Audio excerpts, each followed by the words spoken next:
They say the night keeps better secrets than the saints, and that the saints, in their infinite celestial courtesy, allow the night to do so because even holiness prefers not to get involved in certain conversations.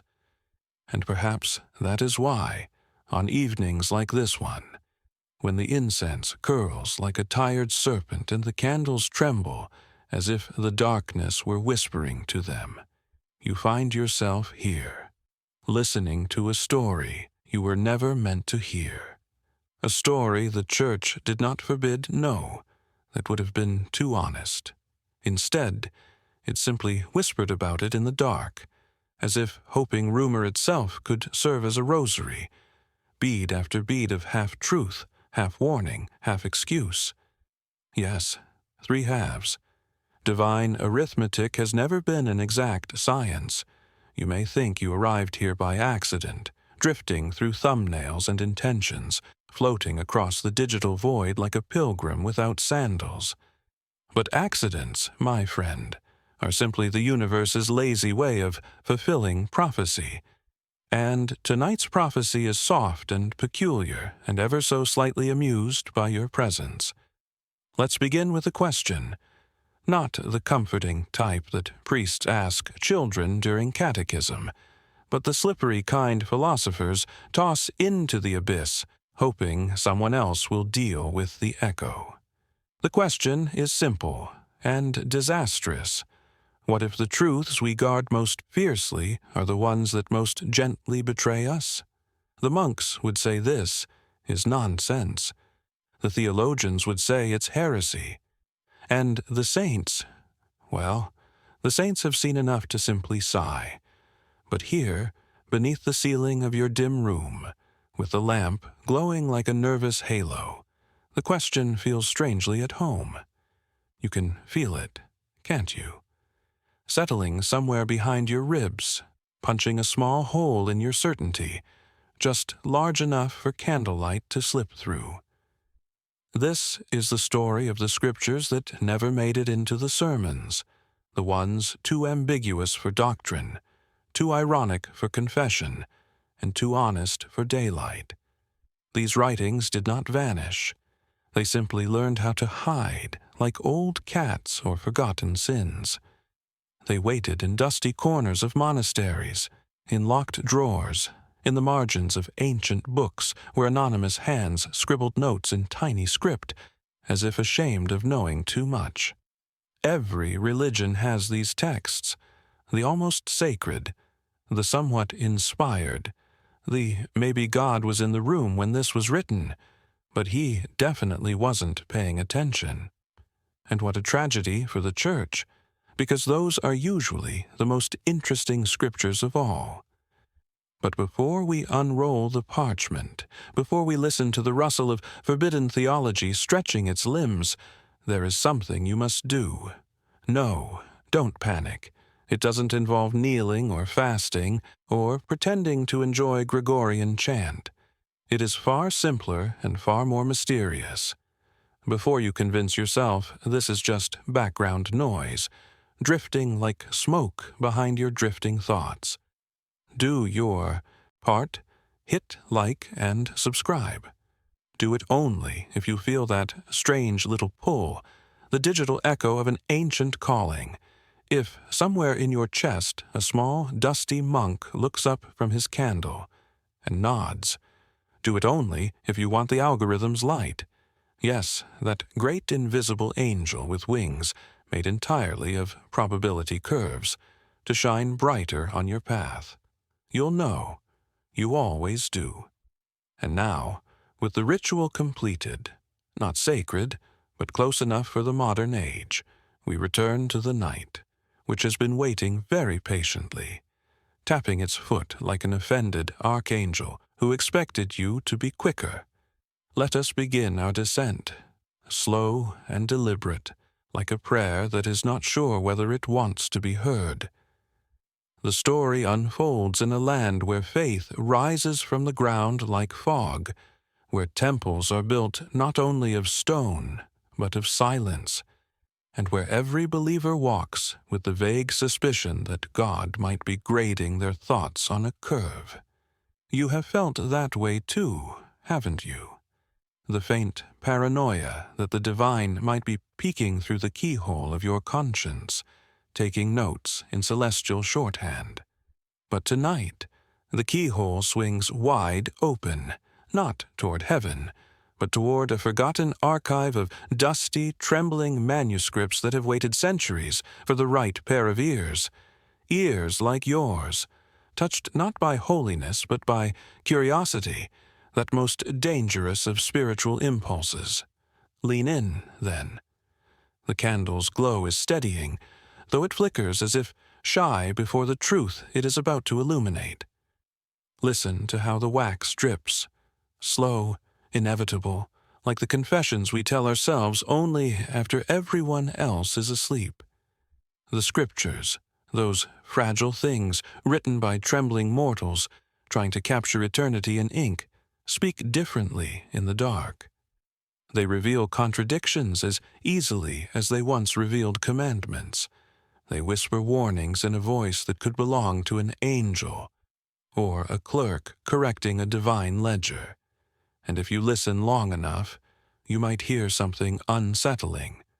Not certainty, not revelation, but a chuckle, a soft one.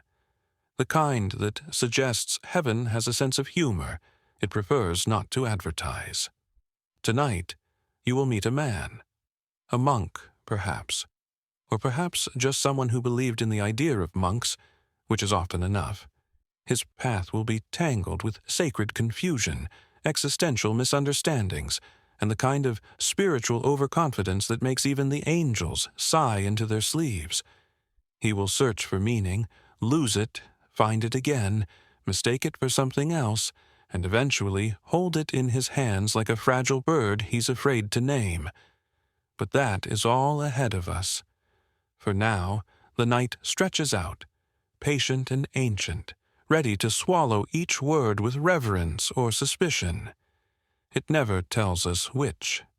The air smells faintly of old books and older doubts.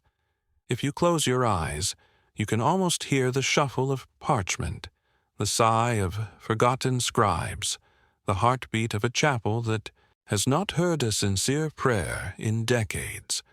The darkness gathers around you, not menacingly, but intimately, like an old friend who has grown very good at listening.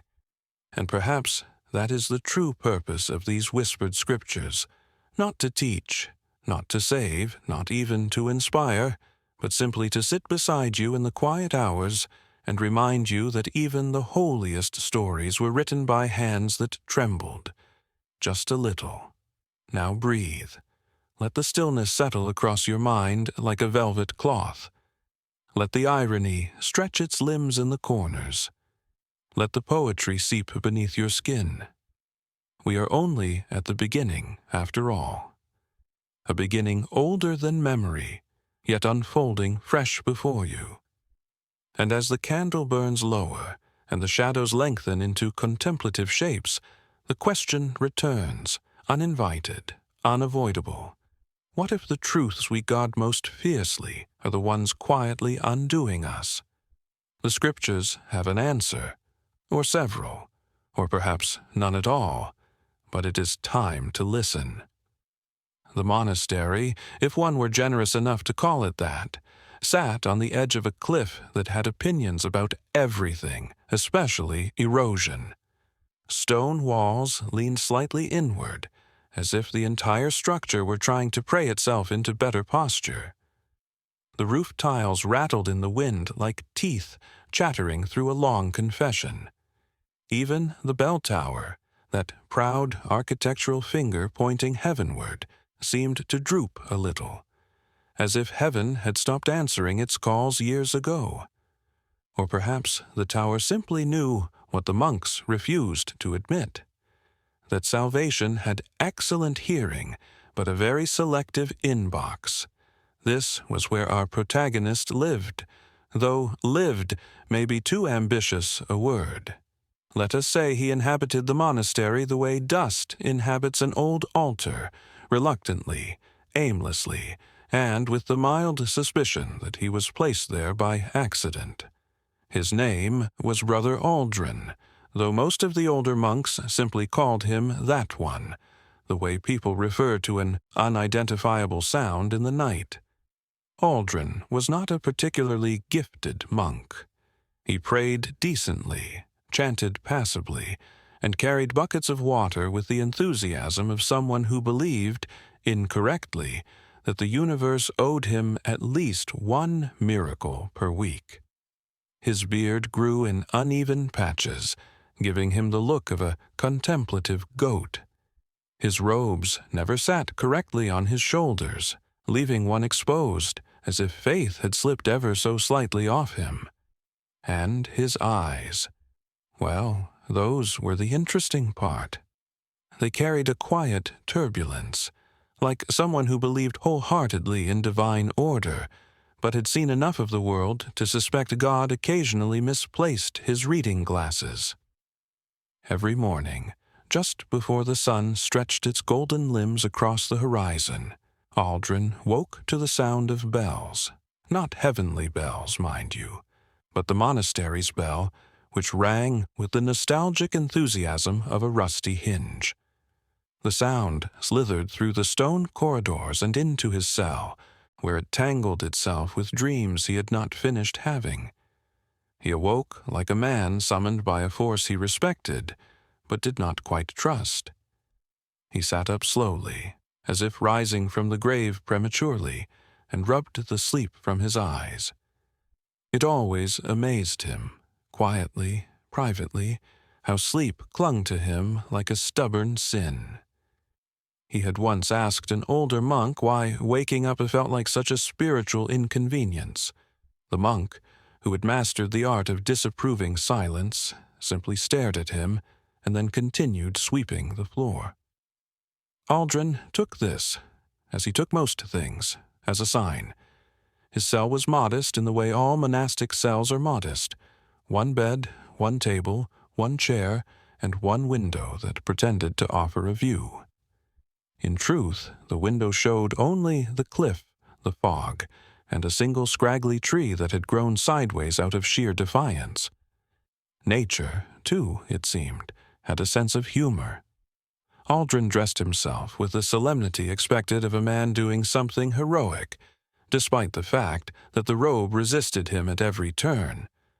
When he finally succeeded in looking convincingly monastic, he stepped into the corridor, which smelled faintly of old stone and older secrets. Candles guttered in their sconces, their flames swaying like small conspirators whispering gossip about the divine. He made his way to the chapel where morning prayers awaited. Prayers he recited with the methodical cadence of someone who no longer knew whether he was speaking to God or simply making sound to keep himself company. The chapel was dim, lit mostly by candles that had seen more confessions than miracles. The air tasted of wax and contemplation. Shadows clung to the corners like monks who had forgotten how to leave. The other monks were already gathering, shuffling in with the weary grace of men who had learned long ago that enlightenment was a very slow-moving animal. They nodded to him in that vague monastic way, acknowledgment without investment. And Aldrin, who believed firmly in the power of acknowledging acknowledgment, nodded back.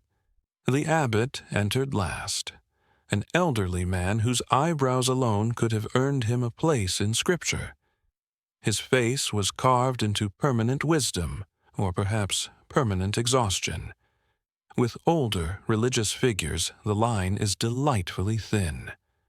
His robe flowed behind him like a reluctant shadow. When he spoke, his voice resonated with authority, mystery, and the unmistakable undertone of someone who had not slept well in 40 years. "Brothers," he began, "let us lift our voices in praise, for the dawn brings clarity." Aldrin resisted the urge to glance outside at the fog, so thick one could hide an entire heresy inside it. clarity, he thought, was a rather optimistic interpretation of the morning. The chanting began, long, melodic, repetitive, the spiritual equivalent of rocking a cradle. Aldrin let his voice blend with the others, though his mind drifted like a paper boat in a storm. He thought of breakfast, which he knew would consist of bread that had ambitions of being stone, and tea that tasted faintly of disappointment. He thought of the cliff outside, forever brooding over the valley like a sentinel too bored to leave. And he thought of God, whom he admired deeply, but suspected of not always reading the fine print of human petition. When the prayers ended, the monks filed out into the courtyard. The air was brisk, the cold pressed against their robes like a moral obligation. The sky remained stubbornly gray, as if performing its own monastic vow. Birds circled overhead, cawing with a self-importance only nature truly masters. The trees rustled, whispering leaves that sounded suspiciously like advice no one had asked for. Brother Aldrin inhaled the scent of damp earth, moss, and the faint aroma of incense seeping through the chapel walls. It was a scent he had known since childhood, one he associated with peace, devotion, and mild spiritual confusion. He had entered the monastery at 15, after a dream he was convinced was divine. Now, 20 years later, he suspected it had been indigestion. Such is the evolution of faith. His daily tasks varied, though varied in a monastery is a generous word. He tended the garden, watered plants that grew with the stubbornness of martyrs. He copied manuscripts, his handwriting perpetually one sneeze away from illegibility. He cleaned the chapel floors, which collected dust the way sinners collect regrets. And always, always, he prayed, not out of conviction, but out of a peculiar sense of duty, like someone performing a ritual because it was the only rhythm his days understood. He had, in fact, developed a personal theory, never spoken aloud, that prayer worked best when one did not expect anything from it. Expectations, he believed, cluttered the divine channels. Better to pray with the quiet resignation of someone sending mail to a distant relative who rarely responds. This was perhaps not the official theological stance, but it kept his heart steady. One of Aldrin's favorite moments of the day, if favorite is not too joyful a word to use in a monastery, was the short period after midday chores when he could slip away to the scriptorium. The room smelled of parchment, ink, and ancient patience. Sunlight filtered through narrow windows, illuminating dust like tiny wandering souls, uncertain of their next incarnation.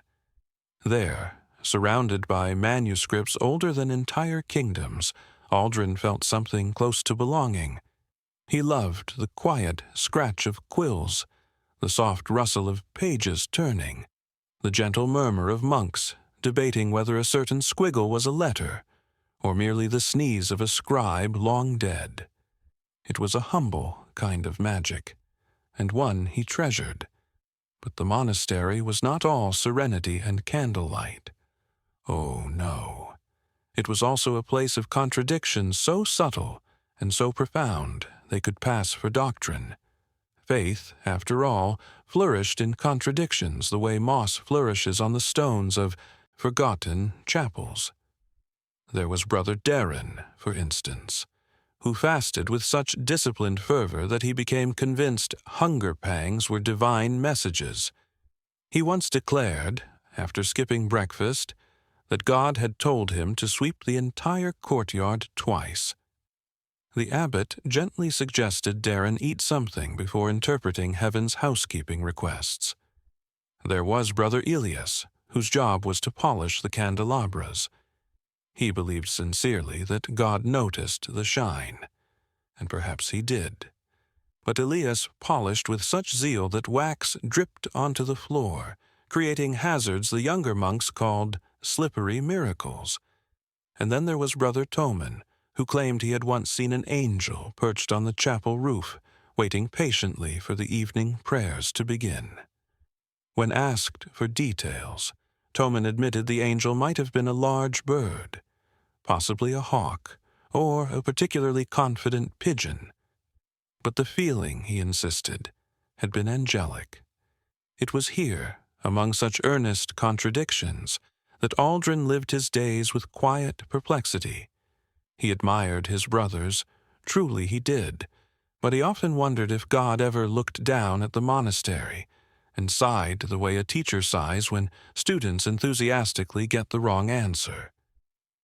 Sometimes, late at night, Aldrin wandered into the courtyard and stood under the sky when the fog allowed it to exist.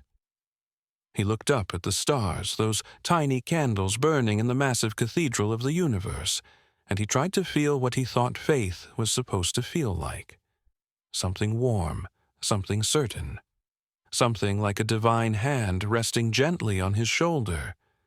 But mostly he felt cold.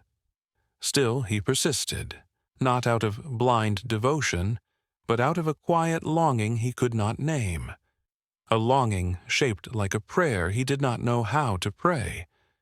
And though he did not yet know it, that longing was about to unravel him. For in the depths of the monastery, hidden beneath layers of dust and years and silence, lay a manuscript no monk had touched for generations, a manuscript the church whispered about only in the dark. Aldrin would soon find it, or perhaps it would find him. Before the world tilted under his feet, before doubt crept into his prayers like a draft through an old window, Brother Aldrin carried his faith the way a child carries a lantern, arms outstretched, a little clumsily, always afraid of dropping it, yet convinced the light inside would never dare extinguish itself. Faith, to him, was not a sharp-edged certainty but a warm, vaguely glowing assumption, the kind people walk around with without ever checking if the bulb still works. He believed in God, yes, with sincerity, with a quiet earnestness that could almost be mistaken for depth. But it was a soft belief, like bread left overnight to rise in the cold, tender, a bit wobbly, always on the verge of collapsing into itself. Aldrin thought of faith the way one thinks of weather, unpredictable, mostly inconvenient, occasionally beautiful. He trusted that God existed somewhere above, beyond, behind, or perhaps inside things, but never in the place he expected. He imagined the divine as a sort of cosmic scribe, endlessly annotating humanity's decisions with gentle corrections in the margins. Nothing too strict, nothing too immediate. Just subtle notes like, "Nice try," or perhaps rethink this next time. Before the great unraveling, Aldrin's faith was filled with metaphors he never questioned. He believed prayers rose into the sky the way smoke does, first confidently, then reluctantly, then diffusing into a resignation the air swallowed politely. He believed miracles happen the same way one believes in seasonal discounts at the market, not because they make logical sense, but because the idea is too comforting to abandon. He believed forgiveness was like rainfall, and mercy like the soft rustle of leaves, and divine wisdom like a very old librarian who did not speak much because he had seen enough to know explanations rarely help. But perhaps the most telling part of Aldrin's faith was how practical it was. Take miracles, for instance. Aldrin imagined them constantly, not grand miracles, no seas parting or stars falling, or angels organizing surprise interventions. No, Aldrin's miracles were small, almost petty. He prayed for rain precisely 5 minutes after planting new seedlings. He prayed for lost quills to reappear in drawers he had already checked twice. He prayed for headaches to vanish right before evening chant, since chanting with a headache felt like being gently hammered by God. He believed miracles would happen, not because they should, but because he needed them to. A subtle but significant distinction. And so his faith leaned heavily on convenience, which is the most fragile pillar for any spiritual architecture. When Aldrin was younger, long before the lines around his eyes deepened with philosophical exhaustion, he had imagined his life would be full of divine encounters. He pictured angels perched on rafters, whispering celestial wisdom with the sort of patient clarity found in expensive teaching manuals. He imagined hearing God's voice during prayer, deep, resonant, unmistakably authoritative, ideally with perfect enunciation. He expected signs everywhere, clouds forming inspirational shapes, trees bending at symbolic angles, birds singing melodies that could be decoded into holy messages if one had the right degree of reverence. These expectations survived, astonishingly, into adulthood. Not fully, not openly, but like stowaways hiding in the folds of his mind. He remembered an afternoon when he was 20, still new to monastic life, still glowing with the naivety of a soul, convinced holiness would embrace him immediately. He had gone into the garden to water the basil, which he believed had potential for spiritual metaphor. He watered with devotion, with ceremony, with the sort of exaggerated care one applies when gardening for the approval of omniscient eyes. Then, as he poured water onto the soil, a ray of sunlight broke through the clouds, not dramatically, not theatrically, but gently, like a sleepy blessing.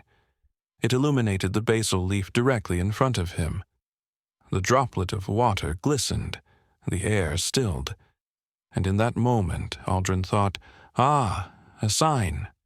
A sign of what, he never quite figured out. Growth? Renewal? Basil-related holiness? It did not matter. The moment had felt sacred, and that was enough. He carried it for years the way some men carry their grandmother's rosary, with affection, confusion, and the unspoken hope that sentimental objects might count as spiritual credentials. There were many such moments in Aldrin's early faith, brief flickers of symbolism he inflated into cosmic gestures. A candle flickering during prayer, a sign, a page of scripture turning on its own, a warning, the abbot sneezing during a sermon, perhaps a test of humility, his own hiccups during silent meditation, well, maybe divine rhythm. And yet, beneath all these small convictions, Aldrin's faith lacked a certain structural integrity. It was patchwork, held together by poetic assumptions and embroidered metaphors. Beautiful, yes, but vulnerable, like a tapestry hung too near a fire. Still, Aldrin believed, not loudly, not fiercely, but consistently in the quiet, dutiful way one believes family stories even when they don't make sense. Faith, to him, was simply the natural posture of the soul, a leaning forward into mystery, a bowing of the head before something too immense to negotiate with. His prayers were sincere, sincerely confused perhaps, but still sincere. He prayed because it felt right, like breathing or blinking or rinsing vegetables before cooking them. Ritual had shaped him more than conviction, though he never admitted this aloud. He prayed with his brothers, his voice merging into the collective chant like a drop entering a river, impossible to distinguish, yet essential for volume. He prayed while walking, letting his thoughts wander the way his feet did. He prayed while working, weaving spiritual aspiration into physical labor so thoroughly that once, while scrubbing a stone floor, he caught himself whispering, "Lord, make this surface as spotless as my intentions," which the universe, in its eternal irony, likely recorded for later amusement. He prayed before sleep, hoping dreams might be softer if approached respectfully. He prayed upon waking, hoping the day might be kinder if properly greeted. He prayed during meals, not because he feared unblessed bread, but because the silence before eating made him nervous. Was Aldrin devout? Yes, in the sense that a man who always carries an umbrella can be considered a believer in rain. He believed because the alternative seemed too empty, too disorienting, too much like walking across a vast, dark courtyard without knowing which door leads home. He clung to faith as one clings to a rope while climbing a cliff, not because the rope is sturdy, but because there are no other ropes available. And so, before the shattering, Aldrin lived in a quiet equilibrium of hope and ignorance. His faith kept him warm, like a blanket with several holes, sufficient most nights, inadequate others, but familiar enough that he refused to replace it. He trusted the Scriptures with a childlike loyalty. He believed the stories, the parables, the teachings, believed them in the same way people believe instructions on medicine bottles, somewhat literally, somewhat skeptically, but with deep gratitude for how official they look. He admired the prophets, imagining them as stoic, inscrutable figures who never doubted, never hesitated, never wondered whether divine visions were simply misinterpreted indigestion. He thought saints glowed softly, like candles behind frosted glass. He thought apostles walked around with the serene confidence of people who always remembered where they put their sandals. He thought holy men were calm, clear-minded, and immune to uncertainty, a belief that never once aligned with his lived experience. In truth, Aldrin's faith was full of cracks, hairline fractures, barely noticeable unless inspected under the bright light of crisis. But he never looked too closely. He preferred the soft lighting of devotion over the harsh brightness of scrutiny. He believed, oh, how he believed, because belief made the world tolerable, gave it shape, gave it consequence, gave him a sense of belonging in a universe that otherwise felt like a vast library, in which he had accidentally wandered into the wrong section. Even his doubts, small though they were at the time, seemed harmless, theologically adorable. He doubted the exact phrasing of certain biblical passages.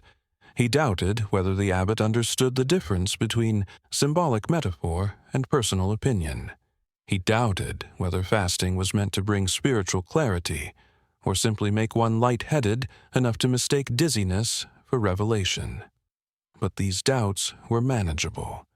Little birds, fluttering around the edges of his mind, easily shooed away by a chant or a warm cup of tea. He never imagined they would grow teeth.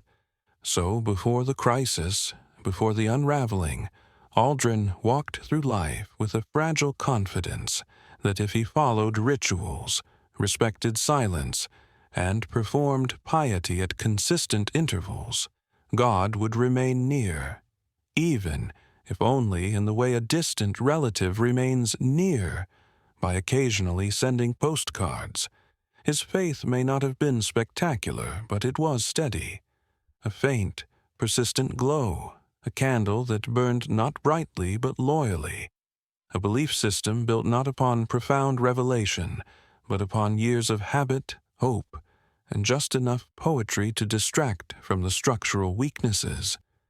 He believed that God knew him, personally, specifically, affectionately, and perhaps even found him amusing in a gentle, celestial way. He believed that divine grace hovered around him like an approving breeze. He believed that if he ever truly needed a sign, God would send one. Oh, Aldrin. The universe loves a confident assumption, for if faith is a lantern, then doubt is always the wind. And the wind had already begun to stir, not strongly, not visibly, just enough to make the flame flicker, just enough to suggest that the light he carried might not be as eternal as he hoped, just enough to warn, in its subtle prophetic language, that everything believed lightly must eventually fall heavily, and the scriptures, the whispered ones, the hidden ones, the ones the church kept in the dark like a secret child, were already waiting for him. Waiting patiently, silently, ironically, because nothing threatens a man's faith quite like the discovery of truth he was never meant to read. Every crisis begins with something small, a whisper, a shift, a wrinkle in the fabric of certainty so subtle it could be mistaken for nothing at all. And the universe, in its signature sense of humor, rarely announces these moments with trumpets or thunder. No, divine upheaval prefers to slip into the world disguised as inconvenience. For Brother Aldrin, the first seed of doubt arrived on an otherwise unremarkable morning, wrapped in the kind of silence that pretends to be harmless. It began, as all monastic days do, with the bell. The bell that rang not with majesty but with the rattling insistence of someone shaking a tin cup for alms. Aldrin rose from his bed with his usual reluctance, limbs stiff from sleeping on a mattress that had the comfort level of a repentant stone. He dressed, tugging at his robe as if wrestling with the concept of modesty itself, and stepped into the corridor. But the air felt different. Not colder, not warmer, not heavier or lighter, just different. Like the air after someone whispers your name, but you do not know who. Aldrin paused. He turned slightly, looking down the long hallway lined with flickering candles. The flames bent subtly, not with wind, but with expectation. The shadows seemed more deliberate. The silence seemed to hold its breath. He shook his head. Fatigue, he muttered, and continued toward the chapel. But the sensation followed him like an uninvited thought. During morning chant, his voice slipped. Not dramatically, one slightly off note in a sea of solemnity. But the moment it happened, Aldrin felt it. Something inside him, a tiny thread of spiritual confidence, pulling taut. The notes from his brothers carried on, smooth and unwavering, as though nothing had happened. But Aldrin could not escape the feeling that someone, or something, had noticed. It unnerved him more than he expected. When the chant ended, the monks filed out into the courtyard. The sky remained undecided about being blue, clinging to a hesitant gray as though morning had not quite committed to existing. Aldrin breathed in the cool air, expecting it to clear his mind. Instead, the sensation grew stronger. It hovered over him like a thought he did not want, like a truth he had forgotten, but which had not forgotten him. Still, he pushed it aside, because that is what humans do with most important realizations. He dismissed it as hunger, lack of sleep, or the cosmic mischief of waking up on a Wednesday. But the universe, patient creature that it is, waited until midday to deepen the wound. Aldrin spent the early morning in the garden, trimming the basil and attempting to convince the rosemary that spiritual resilience was a trait it should consider adopting. He worked with slow, careful movements, the way monks do when they are pretending not to be irritated.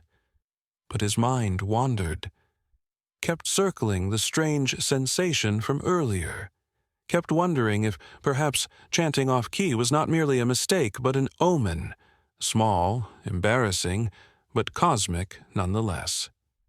He scolded himself for thinking such nonsense, then scolded himself for scolding himself, and eventually gave up on the entire enterprise.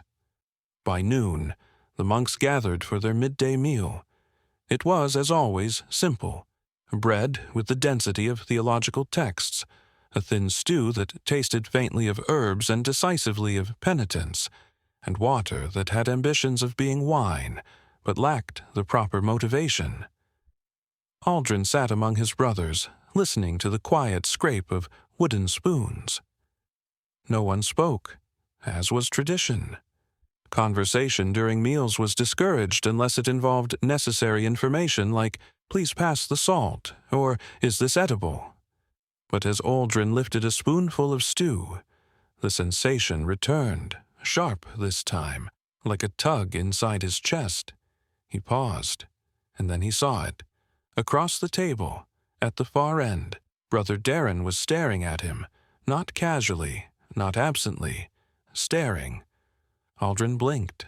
Perhaps Darren was lost in thought. He did that often. Fasting had given his eyes a permanent expression of cosmic bewilderment. But no, this was intentional. Aldrin felt a flicker of something. Confusion, curiosity, mild terror. Darren slowly raised his hand and pointed at Aldrin's bowl. Then he mouthed a phrase. Aldrin squinted. Darren mouthed it again. Aldrin read it this time clear as daylight. "It's a sign." Aldrin nearly dropped his spoon. A sign. What sign? The stew? The bowl? The spoon? A glimpse of destiny floating somewhere between a carrot and a lentil. Darren, apparently exhausted by such intense theological communication, lowered his hand and returned to eating, with the defeat of a man whose message had not been received by the prophet he intended. Aldrin sat frozen for several seconds, spoon suspended in the air. His mind raced. What could it mean? He studied his bowl with increasing suspicion, half expecting to find a holy pattern forming in the stew. But all he saw was a carrot shaped vaguely like a foot, and a piece of potato that might, if he were feeling spiritually generous, resemble a cloud. He shook his head. He resumed eating. He tried to be normal, but his mind would not leave him alone. Because Darren was not the kind of monk who joked. He was not the kind who made mistakes either. If he said something was a sign, he meant it with the unsettling conviction of a man who once fasted for 3 days, because he dreamed a turtle had frowned at him. The seed of doubt had now been planted, and it was growing roots. After lunch, Aldrin retreated to the scriptorium, a sanctuary of quiet and dust, where monks copied ancient manuscripts in the dim half-light of narrow windows.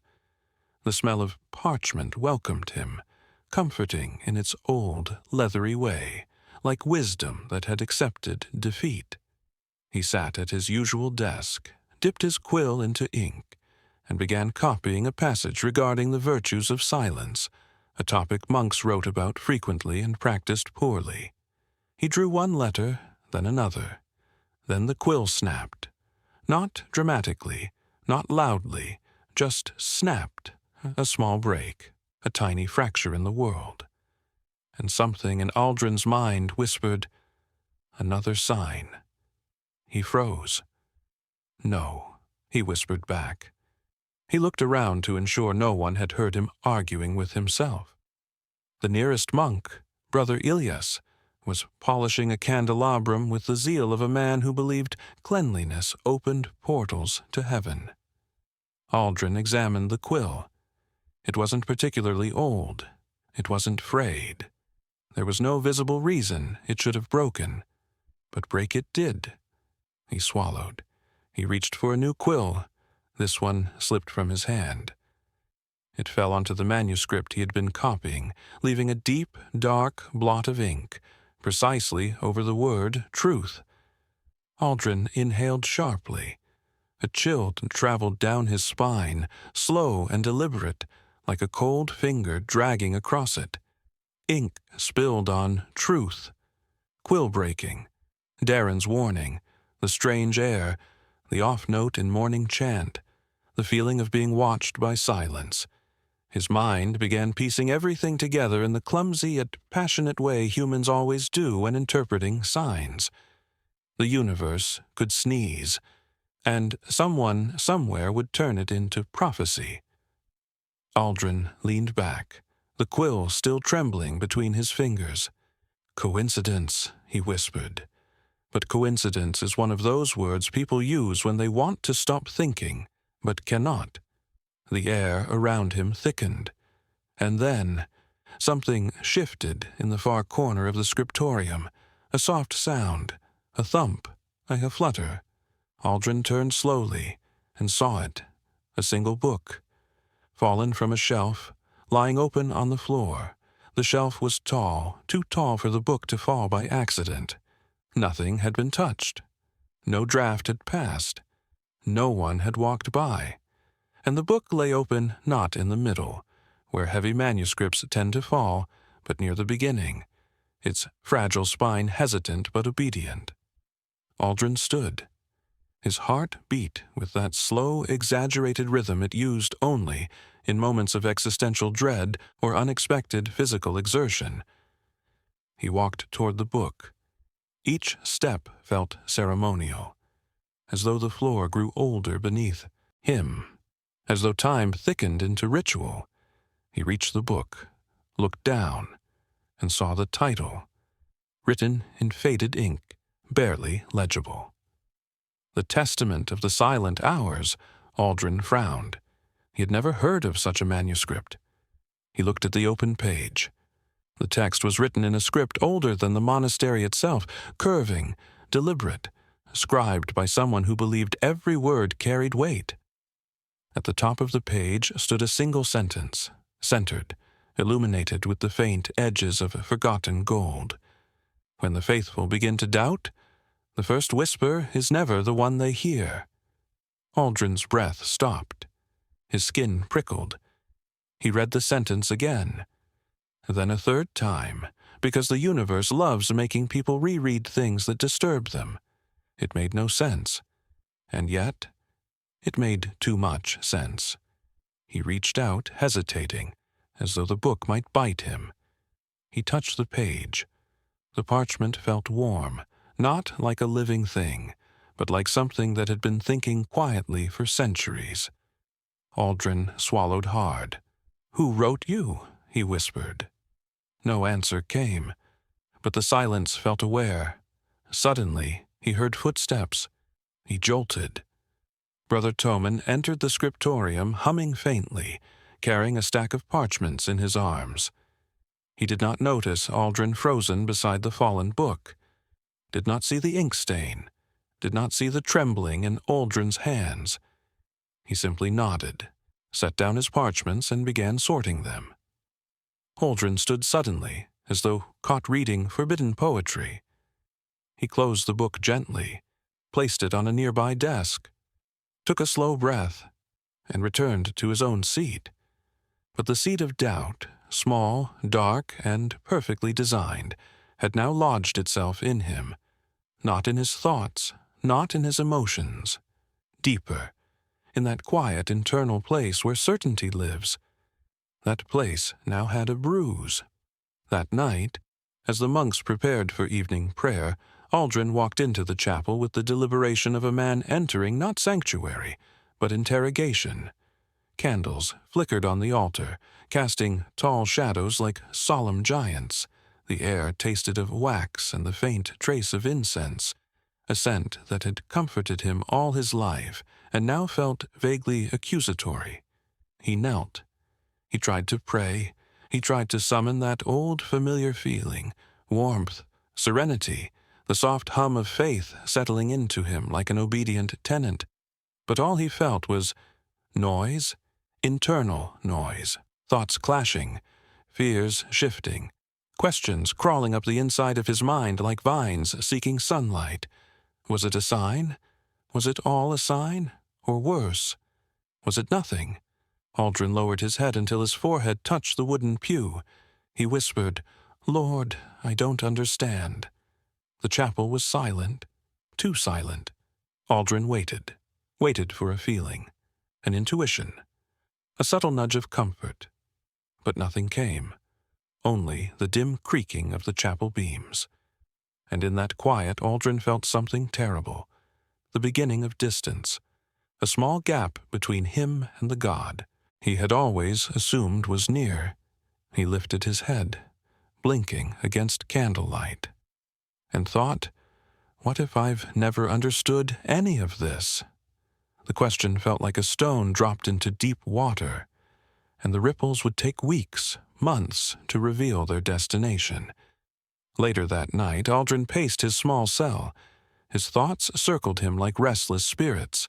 The manuscript, the inkblot, the quill, Darren's warning, the strange air, the silence in prayer, each one insignificant alone.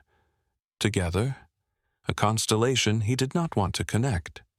Faith had always felt stable to Aldrin, predictable, comforting. But now, faith felt like a book with one sentence slightly out of place, and that one sentence made him distrust all the others. He sat on his bed, hands clasped, eyes fixed on the small wooden cross hanging on his wall. He spoke softly, as if afraid someone might overhear. "Lord, if you are speaking, I fear I do not know your language." Silence. Long, ancient silence, the kind that has opinions. Aldrin closed his eyes, and in the quiet darkness he felt it. A presence. Not divine, not demonic. Something simpler, something sadder, something profoundly human. Doubt. The seed had sprouted, and there was no going back. Because once a man questions which voice belongs to God, he begins to hear all of them, even the ones that never existed. Denial is an art form, though rarely recognized as such.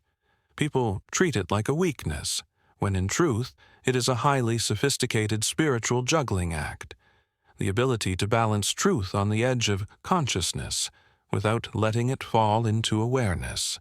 A subtle, acrobatic craft, a kind of emotional mime. And Brother Aldrin, poor, startled, unraveling Brother Aldrin, was about to perform it with the grace of a man putting on a show for an audience he pretends does not exist. The morning after the manuscript incident, Aldrin woke abruptly, as if the universe had nudged him. The memory of yesterday hovered above him like a dream whose meaning he did not want to interpret. He sat up slowly, rubbing his face with both hands as though attempting to erase the previous day entirely. "No," he whispered to himself. "Not this, not now. Because the truth is cruel. Questioning your faith is deeply inconvenient. It ruins schedules. It disrupts prayer routines. It makes monks late for chores." Aldrin did not have the emotional energy for a crisis. He had basil to prune and manuscripts to copy, and a vague, lifelong hope that spiritual turmoil would occur sometime far in the future, preferably after death. He stood, straightened his robe with the stern discipline of a man rehearsing his own respectability, and announced to the empty room, "Today I will not doubt." The light coming through the window flickered, as though trying not to laugh. During morning prayer, Aldrin overcompensated. He prayed with the enthusiasm of someone attempting to convince heaven, the monastery, and, most importantly, himself that nothing was wrong. His voice, usually quiet and modest, now swelled with unexpected volume. He chanted 3 beats ahead of the choir, then rushed to catch up, then overshot again. His brothers glanced at him with the mild alarm one reserves for a candle that is suddenly burning too brightly. The abbot raised an eyebrow. Brother Darren blinked several times, as if sensing Aldrin's spiritual imbalance through some mystical fasting-based intuition. Aldrin ignored them all. He bowed deeply, too deeply. He made the sign of the cross with such theatrical precision it resembled a ritualistic semaphore. At one point, he clasped his hands so tightly they turned pale, as if he believed he could choke certainty back into existence through sheer force of posture. He prayed as though prayer itself were watching. When the chant ended, Aldrin maintained his bowed position a moment too long. The monks stood. Aldrin remained kneeling. They sat. Aldrin remained kneeling. Finally, when the abbot cleared his throat loudly, Aldrin jerked upright with the startled dignity of a man caught pretending to meditate. "Brother Aldrin," the abbot murmured, "are you well?" "Yes, abbot," Aldrin said too quickly. "Perfectly, completely, entirely, absolutely well." The abbot stared at him with the heavy silence of a man who had raised too many monks and believed none of their declarations. Aldrin fled before questions could take shape. In the courtyard, the morning air wrapped around him cool and gentle, untouched by internal chaos. Birds chirped their ordinary chirps. Leaves rustled with unremarkable enthusiasm. The world, annoyingly, gave no sign that anything in the cosmic structure had shifted, which bothered Aldrin deeply, because if yesterday had been important, if the manuscript had been a sign, if the ink blot meant something, if the falling book had nudged him toward revelation, shouldn't something here reflect that? A gust of wind, perhaps, a sudden silence, a cryptic bird call. But no, the universe maintained its maddening casualness. So Aldrin doubled down. He puffed out his chest, straightened his spine, lifted his chin like a hero in a mediocre legend, and marched into his day with a righteousness so excessive it bordered on parody. Today, he decided, he would be the most devout monk in the monastery, which is exactly how denial usually begins. He went first to the garden. Normally, he watered plants with a gentle, distracted hand. Today, he poured water with the solemnity of anointing kings. He lifted each basil leaf as though checking it for spiritual progress. He whispered encouragements to the rosemary, the sage, the thyme, soft mantras that would have moved any herb with a sense of self-worth. He even knelt beside the stubborn lavender bush, which never grew, no matter how much prayer was applied, and placed his palm reverently on the soil. "Grow," he commanded gently. "If not for me, then for the glory of this divine." A bee buzzed past him, unimpressed. Aldrin took this as support. Next, he went to the scriptorium. He sat at his desk, inhaled the smell of parchment, and held his quill as though grasping destiny. He wrote with exaggerated precision. Each letter was a sermon, each punctuation mark a small act of salvation. The other monks wrote steadily, calmly. Aldrin wrote like a prophet, transcribing divine mandates at the speed of existential dread. He was halfway through copying a sentence on humility when he realized he was gripping the quill so tightly it squeaked. He forced a smile. He forced calmness. He forced normalcy. He was unfortunately terrible at all three. The moment he exhaled, his quill slipped again, landing directly on the manuscript, drawing a long, accidental line across the margin. Aldrin froze. His breath stopped. His heart whispered an unholy word. Brother Ilyas looked over. "Accidents happen, Brother Aldrin." "Do they?" Aldrin said, voice trembling. "Or are they placed?" Elias blinked, uncertain how to respond to theological paranoia before lunch. Aldrin corrected the line, pretending the universe had not just sent him a coded message. But denial is greedy. It requires consistency. It demands performance. So Aldrin marched into the afternoon determined to out-devout every monk in the monastery. He scrubbed the chapel floor with divine ferocity. He extinguished and relit candles for no reason other than dramatic purification. He prayed between tasks. He prayed during tasks. He prayed about praying. At one point he lifted a broom, held it like a staff, and whispered, "Guide me." Nothing happened. The broom remained a broom. Aldrin considered this an encouraging sign of spiritual stability. By evening prayer, Aldrin had exhausted himself emotionally, spiritually, and theatrically. But he entered the chapel with renewed resolve.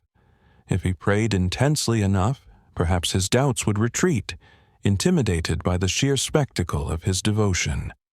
He knelt, closed his eyes tightly enough to see imaginary stars, folded his hands, and began, "Lord, I thank you for this day, for clarity, for certainty, for steadiness, for the absence of unusual manuscripts, for the normalcy of ink and quills and shadows and silence." His voice shook. He coughed. He tried again. "I have no doubts, none whatsoever. I am unwavering, entirely anchored like a stone in a pond, like a mountain in the sky, like—" He hesitated. A mountain in the sky made no sense. Doubt, sensing opportunity, slid into his awareness like water seeping under a door. Aldrin straightened abruptly. "No," he whispered, "not now." He resumed praying with the fervor of someone outrunning their own thoughts. "Lord, strengthen my faith." Or, well, not strengthen, since it is already strong, obviously.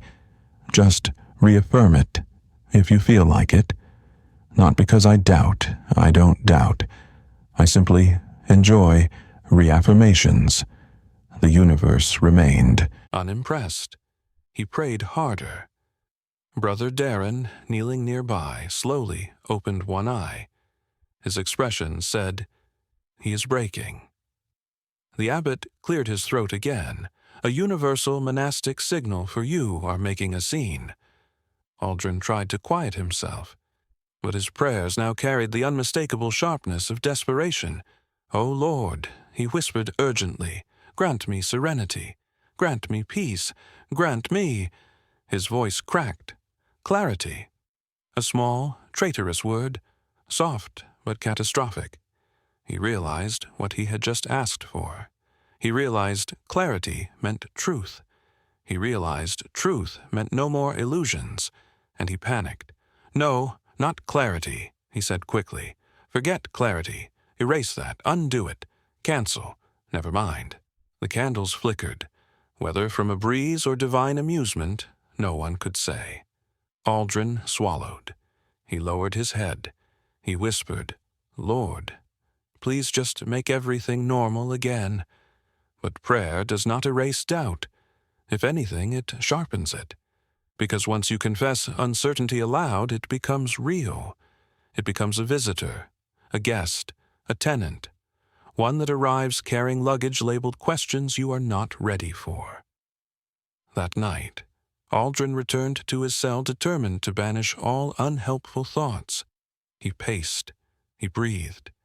He lit a candle, then another, as if more ambient lighting could intimidate metaphysical dread. The room glowed warmly, but Aldrin did not feel warm. He sat on his bed, stared at the wooden cross, forced a smile. "You are fine," he told himself. "Everything is fine. You are faithful. You are steadfast.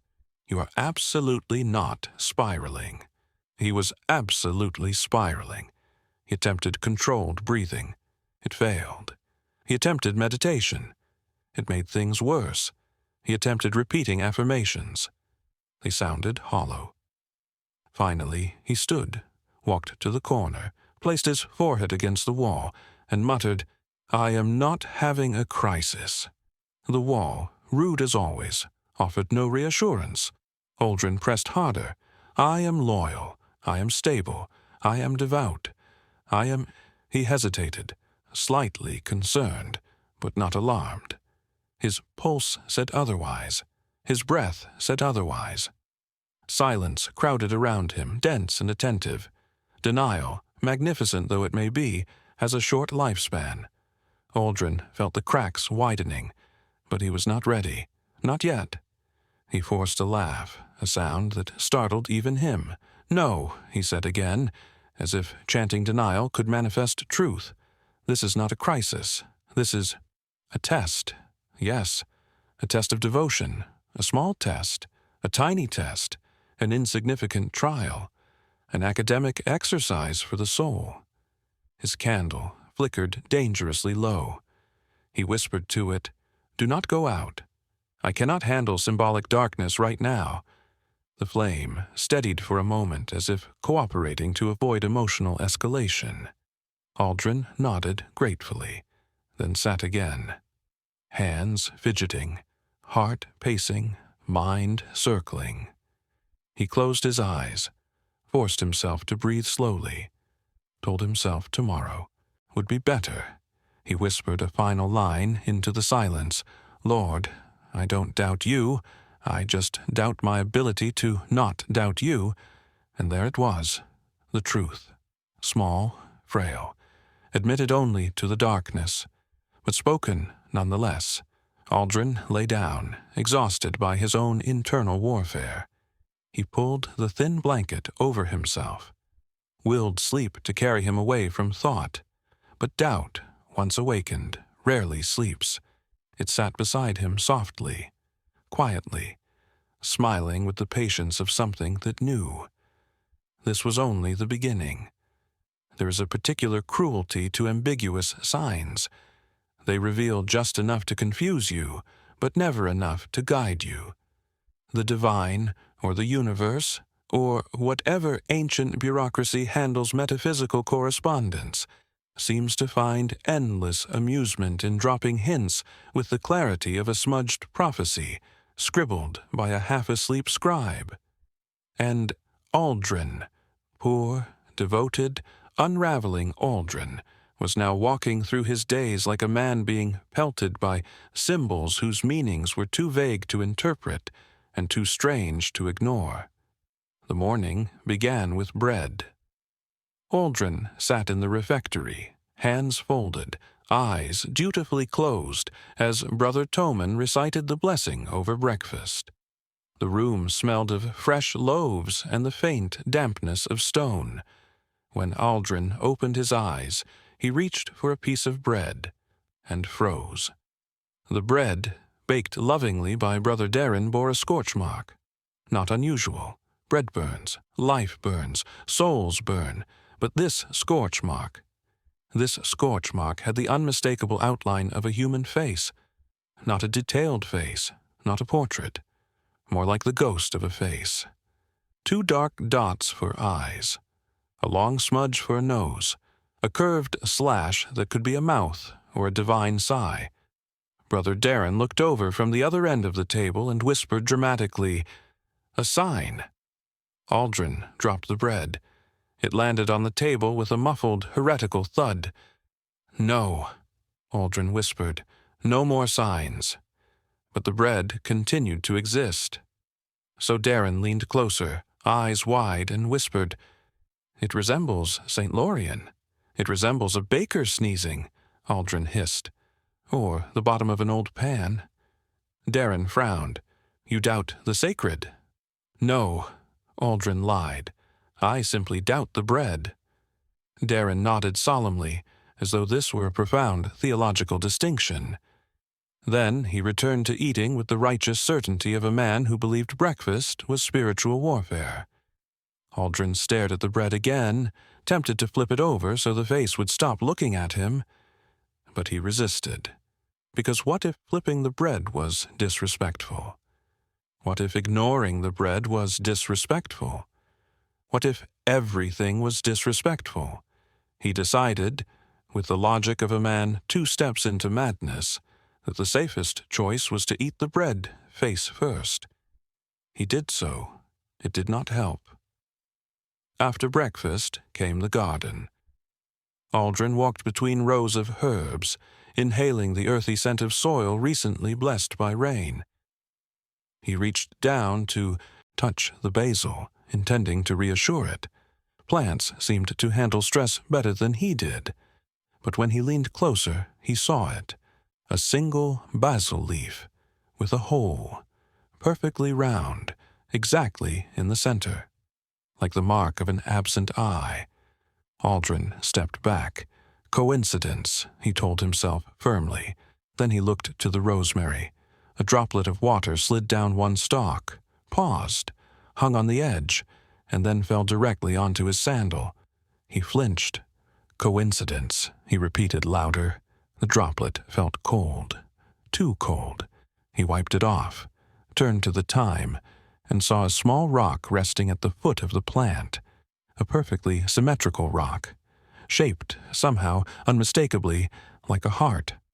Not a symbolic heart found in romance stories, not a realistic heart found in anatomy drawings. A stone heart, smooth, rounded, suspiciously intentional. Aldrin squinted at it. "No," he said to the universe. "Absolutely not." He picked up the rock, walked to the cliff edge, and threw it as far as he could. It landed 3 feet away. Aldrin groaned. "Even my symbolic rejections lack conviction."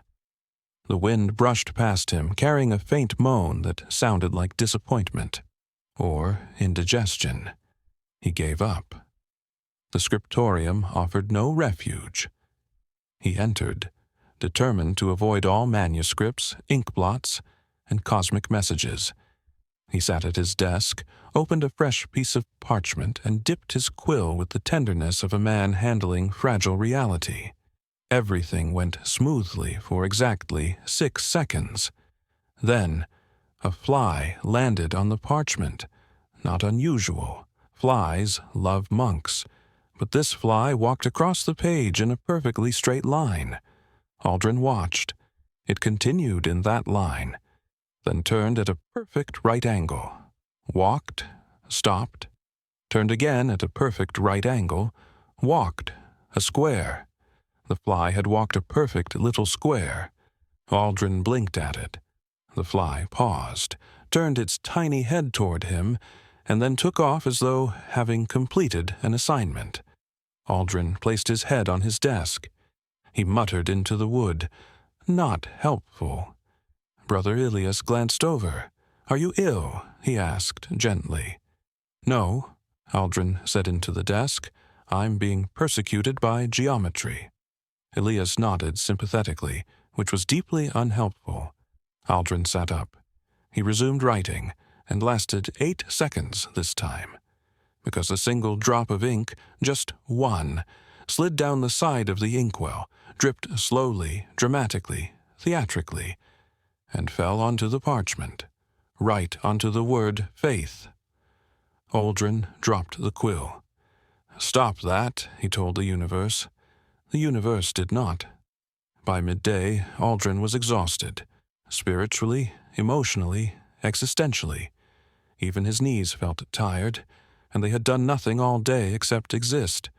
He avoided Darren's gaze, avoided symbolic plants, avoided mysterious flies, avoided meaningful puddles, avoided shadows that might cast themselves suspiciously. He even avoided certain hallways in case fate was waiting around the corner with a cryptic message written in dust. He walked carefully, slowly, suspicious of everything that breathed, flickered, or existed. At one point, he passed a broom leaning against the wall. He stared at it. "Don't," he warned. The broom did nothing. He nodded gratefully and moved on. When evening arrived, Aldrin hoped supper would be uneventful. But hope is a dangerous thing. He sat down at the long wooden table. A bowl of stew sat in front of him, steaming gently. He inhaled the scent, a mixture of lentils, herbs, and the faint aroma of Brother Toman's lingering anxiety. He stirred the stew. Something clinked. Aldrin froze. He lifted his spoon, scooped deeper, and found a small metal object. He lifted it carefully, a medallion, circular silver. A tiny engraving of an open eye in the center. Aldrin stared at it. The room blurred. The candles leaned in. The monks around him continued eating without noticing that destiny was apparently swimming in Aldrin's stew. He whispered, "You have got to be kidding me." Brother Toman, seated beside him, leaned over casually. "Oh," he said, "my medallion. I must have dropped it while cooking." Aldrin turned to him very slowly. "You dropped it. Into the stew."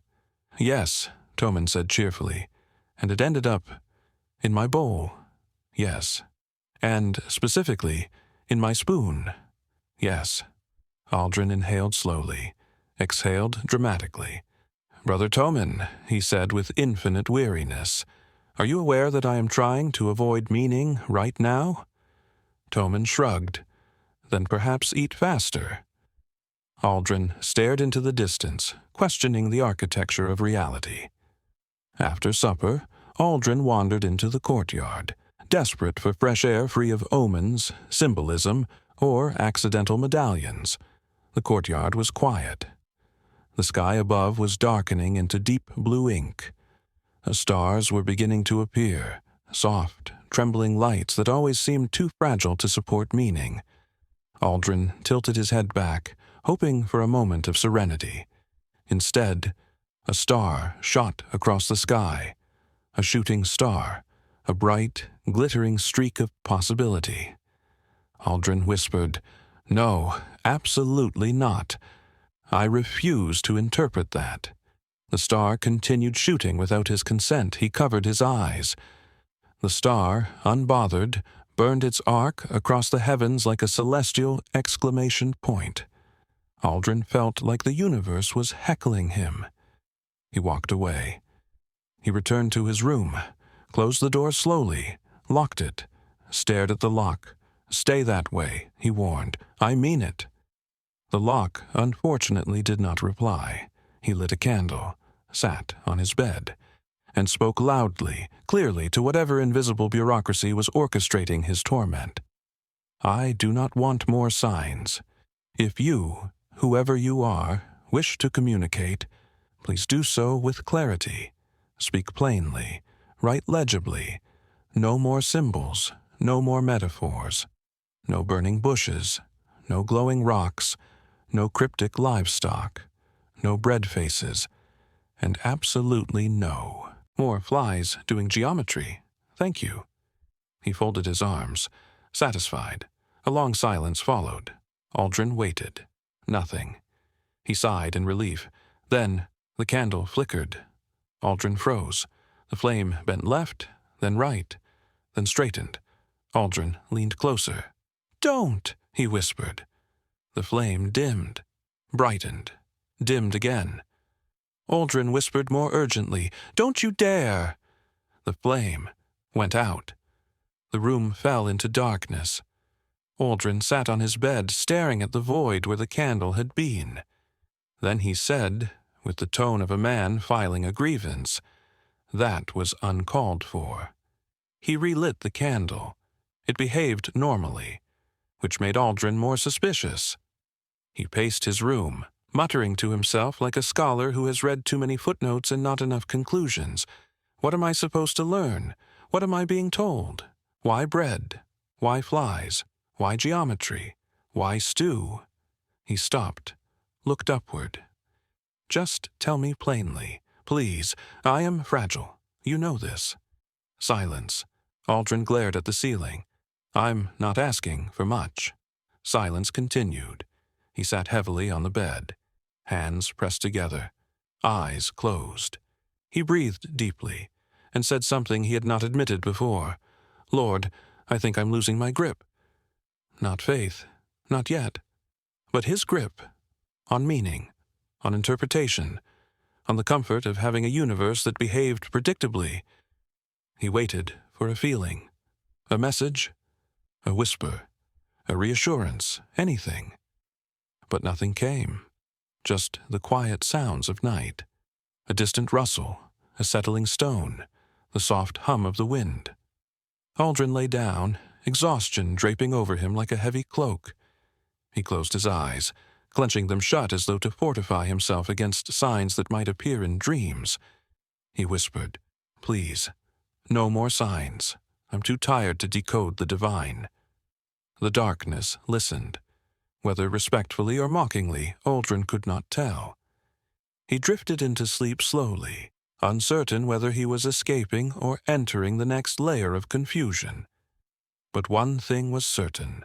The signs would continue, because ambiguity, once awakened, does not rest.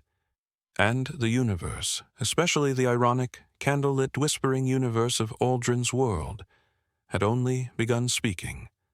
Not clearly, not kindly, but persistently, until his faith, stretched thin by poetry and dread, would snap like a quill under pressure, and something older, stranger, and far less polite would begin to seep through. A crisis of faith does not announce itself like a thunderstorm. It slips in slowly, gently, like a draft through the cracks of a cathedral door. You do not notice it at first. You simply pull your cloak tighter and pretend the cold is temporary. Then one day you realize you have been shivering for months. Brother Aldrin was shivering. Not outwardly. His body remained disciplined, monastic, obedient. But inside, beneath the robe and rituals, beneath the practiced piety and quiet chants, something had begun to tremble. A fragile inner architecture that had long held him upright was now rattling in the wind. The wind, unfortunately, had excellent aim. It began with prayer. Aldrin knelt in the chapel early one morning, staring at the flickering candles on the altar. The room was dim, holy, and deeply offended by sunlight. The wooden pew creaked beneath him, tired of being a witness to spiritual collapse. He folded his hands, closed his eyes, and opened his mouth to pray. Nothing came out. No words, no thoughts, not even the vague hum of habitual devotion. He waited. Still nothing. His mind was empty, but not in the peaceful, transcendent way monks idealize. This was the emptiness of a forgotten room, cold, quiet, and full of dust. He opened his eyes sharply. A candle flickered. Aldrin stared at it. "Help," he whispered. "Please." The candle flickered again. He did not feel comfort. He felt watched. During midday chores, the crisis grew teeth. Aldrin was sweeping the corridor, trying to appear normal. He pushed the broom steadily across the floor, the soft scrape of bristles blending with the distant echoes of chanting. Dust gathered before him in small piles, compliant and meaningless. But as he swept, he felt it, a heavy, warm presence behind him. He froze, turned. No one. He swallowed. The presence remained. He resumed sweeping, this time more aggressively, as though attempting to intimidate the dust. But the feeling grew, an invisible gaze following him, studying him, waiting for him to admit something he didn't yet know. He stopped sweeping, took a slow breath, and whispered to the empty corridor, "What do you want from me?" Silence answered, calm and cruel. Aldrin gripped the broom tighter. He had the absurd impulse to use it as a weapon. Against what? Unspecified metaphysical pressure. The worst kind. He resumed sweeping, aware that he was now the one being watched. The dust, smug and unconcerned, ignored him completely. At lunch, he sat among the monks, hands shaking slightly as he broke a piece of bread. He tried to hide the shaking. He failed. The abbot noticed. "Brother Aldrin," the abbot murmured, leaning toward him with the softness of a man accustomed to dealing with existential crises. "Are you well?" Aldrin smiled. A terrible mistake. His smile looked like a confession. "Yes, abbot," he said weakly. "Of course. Perfectly, entirely. Completely well. Overflowing with wellness." The abbot stared at him. Aldrin stared back. The silence between them formed a long, uncomfortable hallway neither wanted to walk down. Finally, the abbot said gently, "If you ever wish to speak—" "I don't," Aldrin interrupted too quickly. The abbot blinked. Aldrin added, "Not because there is anything to speak about. There isn't. Everything is fine. I am fine. Faith is fine. God is fine." Brother Darren, seated beside him, whispered dramatically, "A sign." Aldrin dropped his bread. Again. The scriptorium offered no refuge. Aldrin sat at his desk, quill in hand, trying to copy a passage from an ancient text on divine patience. His hands trembled. His breath came in shallow drafts. He wrote one sentence, then read it, then frowned. It was sloppy, uneven. He did not remember writing half the words. He tried again, wrote slowly, carefully, precise strokes. He finished the sentence, reread it, then blinked, because the last letter, a simple E, had inexplicably turned into something else. He stared at it. It was no longer an E. It was now a small spiral, perfect, deliberate, like a fingerprint, like a curl of smoke, like a symbol designed by someone who enjoyed unsettling monks. Aldrin dropped his quill, stood abruptly. The chair scraped loudly across the floor, causing Brother Ilias to jump and whisper an apology to the candelabra he was polishing. Aldrin backed away from the desk. "No," he whispered. "Stop." The manuscript did not stop existing. He stepped out of the scriptorium, closed the door, exhaled shakily, leaned against the wall, and whispered, "Lord, why?" The silence said nothing, which somehow made everything worse. As the sun set, Aldrin walked to the cliff's edge. The sky burned with streaks of orange and violet, like the final pages of a prophecy no one knew how to read. Wind rushed up from the valley, brushing against his robe and stirring questions he was not prepared to face. He stared at the horizon, at the endless spread of mountains, at the ancient stone beneath his feet. "How do people stay certain?" he whispered. The wind answered by nearly blowing his hood off. He took this as sarcasm. He closed his eyes, breathing deeply. "I used to feel you," he said softly, "in prayer, in silence, in the rhythm of things. But now—" His throat tightened. "I don't feel anything." His words drifted into the air, slow and wounded. He opened his eyes. Darkness crept across the sky with the stealth of regret. He turned back toward the monastery. "Perhaps I am simply tired," he told himself. A lie, but a comforting one. That night, Aldrin could not sleep. He lay in bed, staring at the ceiling, watching the candle flicker in a restless pattern. Shadows danced across the stone walls, long, strange shapes that seemed to lean toward him. He felt the presence again, heavy, close, not divine, not demonic, something else, something like anticipation. "Please," Aldrin whispered, voice cracking, "I don't know what you want from me." A soft sound echoed in the hallway, a footstep, then another. Aldrin sat up sharply. Someone, or something, was walking past his door, slowly, deliberately. He held his breath. The footsteps paused, right outside his room. Aldrin's heart pounded. He waited. Long moments passed. Too long. Then the footsteps continued down the corridor and faded into the silence. Aldrin exhaled shakily. He lay back down, pulled the thin blanket to his chin. But the silence that followed was suffocating. Not emptiness, not peace, but a silence that watched, a silence that judged, a silence that expected something of him. He closed his eyes tightly, trying to force sleep to rescue him. But sleep did not come, only thoughts, dark, spiraling thoughts. What if the manuscript had been meant for him? What if the signs were real? What if God was speaking? Or worse, what if God wasn't? The final question cut deeper than he expected. Because losing belief in signs is one thing, losing belief that anyone is sending them is something else entirely. Aldrin pressed his palms to his face, whispered, "Lord, please help me." The candle flickered, dimmed, brightened, dimmed again, but Aldrin no longer knew whether it meant anything. And that, more than any sign, any symbol, any cosmic nudging, was what terrified him.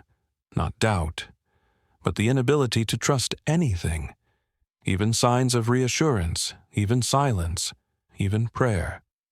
By dawn, Aldrin felt hollow, like something inside him had slipped loose during the night. He dragged himself into the chapel for morning prayer, barely able to stand. His voice trembled as he chanted. His hands shook as he folded them. His breath caught in his throat each time he attempted to steady himself. His brothers noticed. The abbot frowned. Brother Darren leaned in conspiratorially and whispered, "A sign." Aldrin ignored him with the effort of a man lifting a cathedral. When the prayer ended, Aldrin remained seated, unable to rise. His legs felt weak, his chest tight. The world blurred at the edges, as though reality itself were losing enthusiasm. The abbot approached. "Aldrin," he said gently, "you look unwell." Aldrin stared ahead, eyes unfocused. "Abbot," he whispered, "I think something is wrong." The abbot sat beside him. "What troubles you?" Aldrin's lips trembled. He tried to speak, tried again. Finally, he croaked, "I can't feel him." The abbot inhaled softly. A long silence followed, compassionate, heavy, unjudging. The abbot placed a hand on Aldrin's shoulder. "Faith," he said, "is not a constant flame. It flickers, it dims, it struggles for breath. Doubt is not its enemy, but its shadow." Aldrin swallowed through tears he refused to let fall. "I feel like I'm losing everything." "No," the abbot said softly, "you are beginning." Aldrin shook his head. "That cannot be true." "It is the oldest truth," the abbot murmured. "All spiritual journeys begin in darkness." Aldrin closed his eyes. But the abbot wasn't finished. "And sometimes," he whispered, "darkness is the most sacred place to be." Aldrin's breath trembled. He opened his eyes slowly, but the chapel light looked different now, dimmer, colder, or perhaps he was.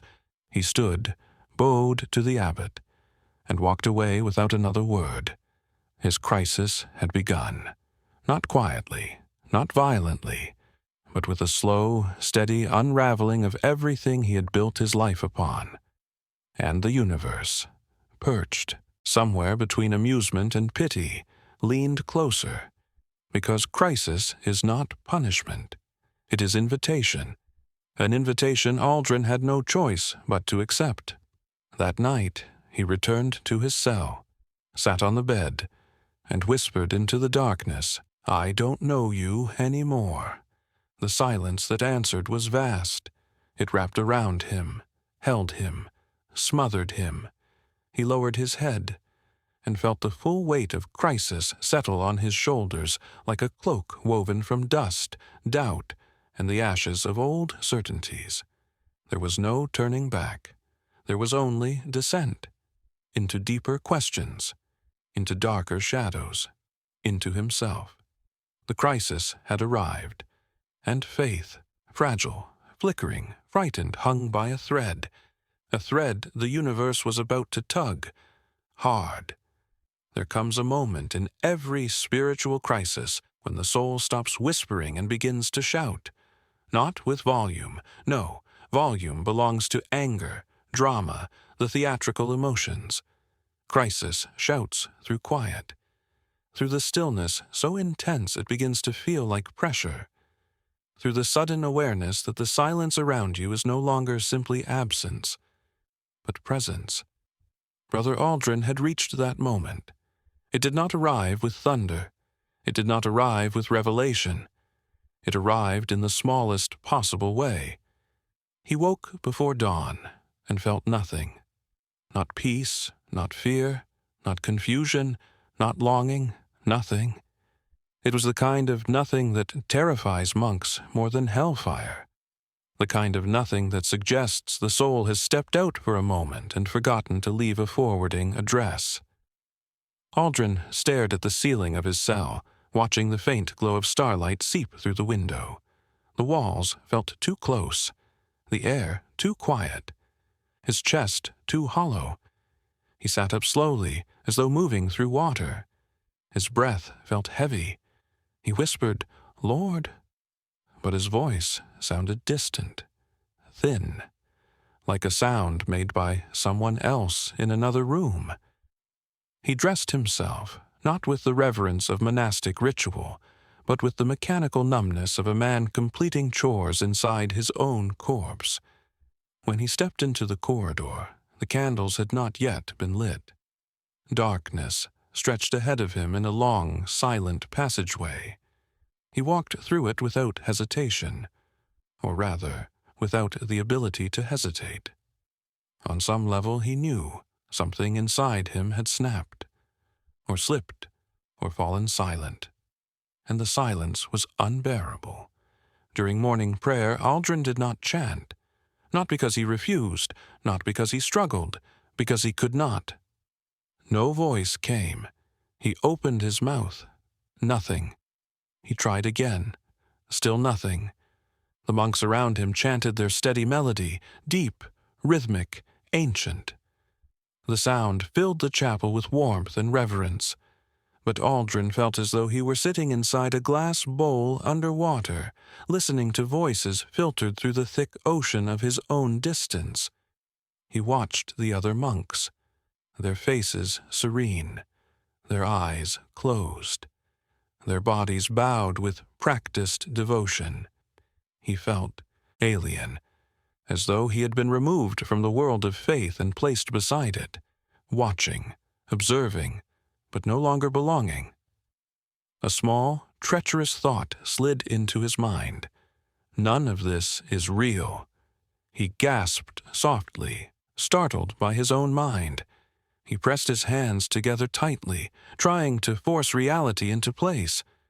But everything felt loose, detached, as if faith had been an organ inside him, and someone had carefully removed it while he slept.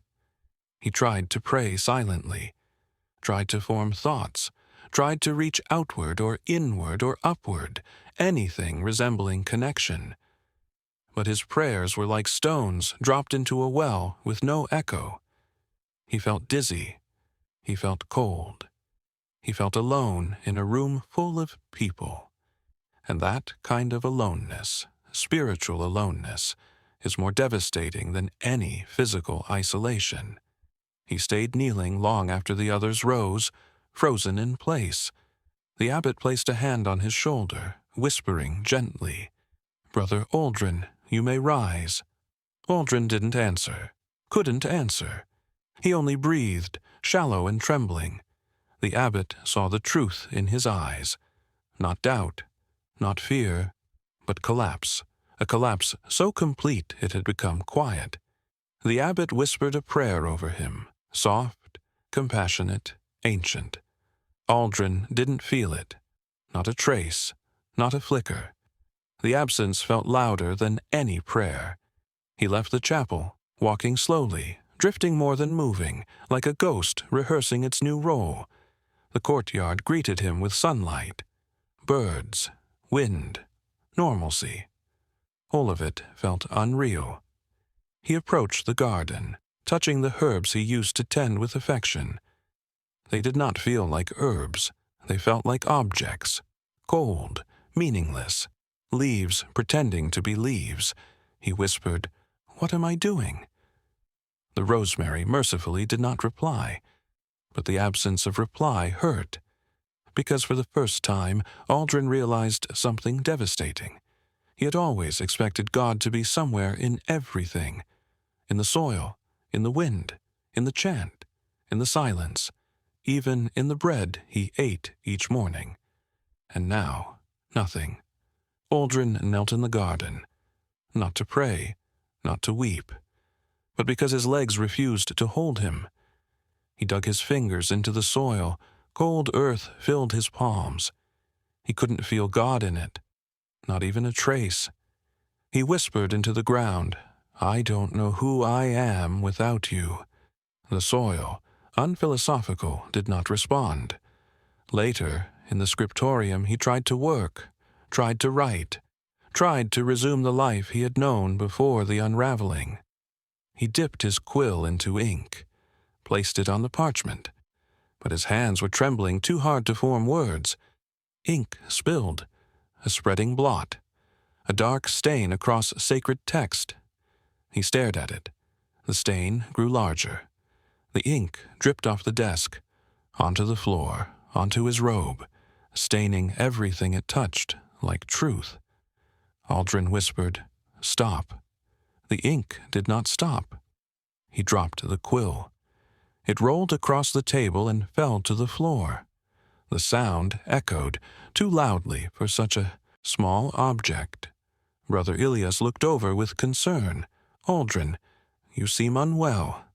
Aldrin stood abruptly. Too fast. The room tilted. He gripped the table. His breath came in sharp, ragged bursts. He felt the full weight of something vast pressing against him, not external, not internal, but beyond him. It wasn't a presence he felt. It was an absence, a vast, overwhelming, infinite emptiness, a cosmic silence stretching out in every direction. He felt like he was falling into it. He staggered backward, knocked over a stack of manuscripts. Brother Toman gasped. Brother Darren whispered, "A sign!" Aldrin screamed.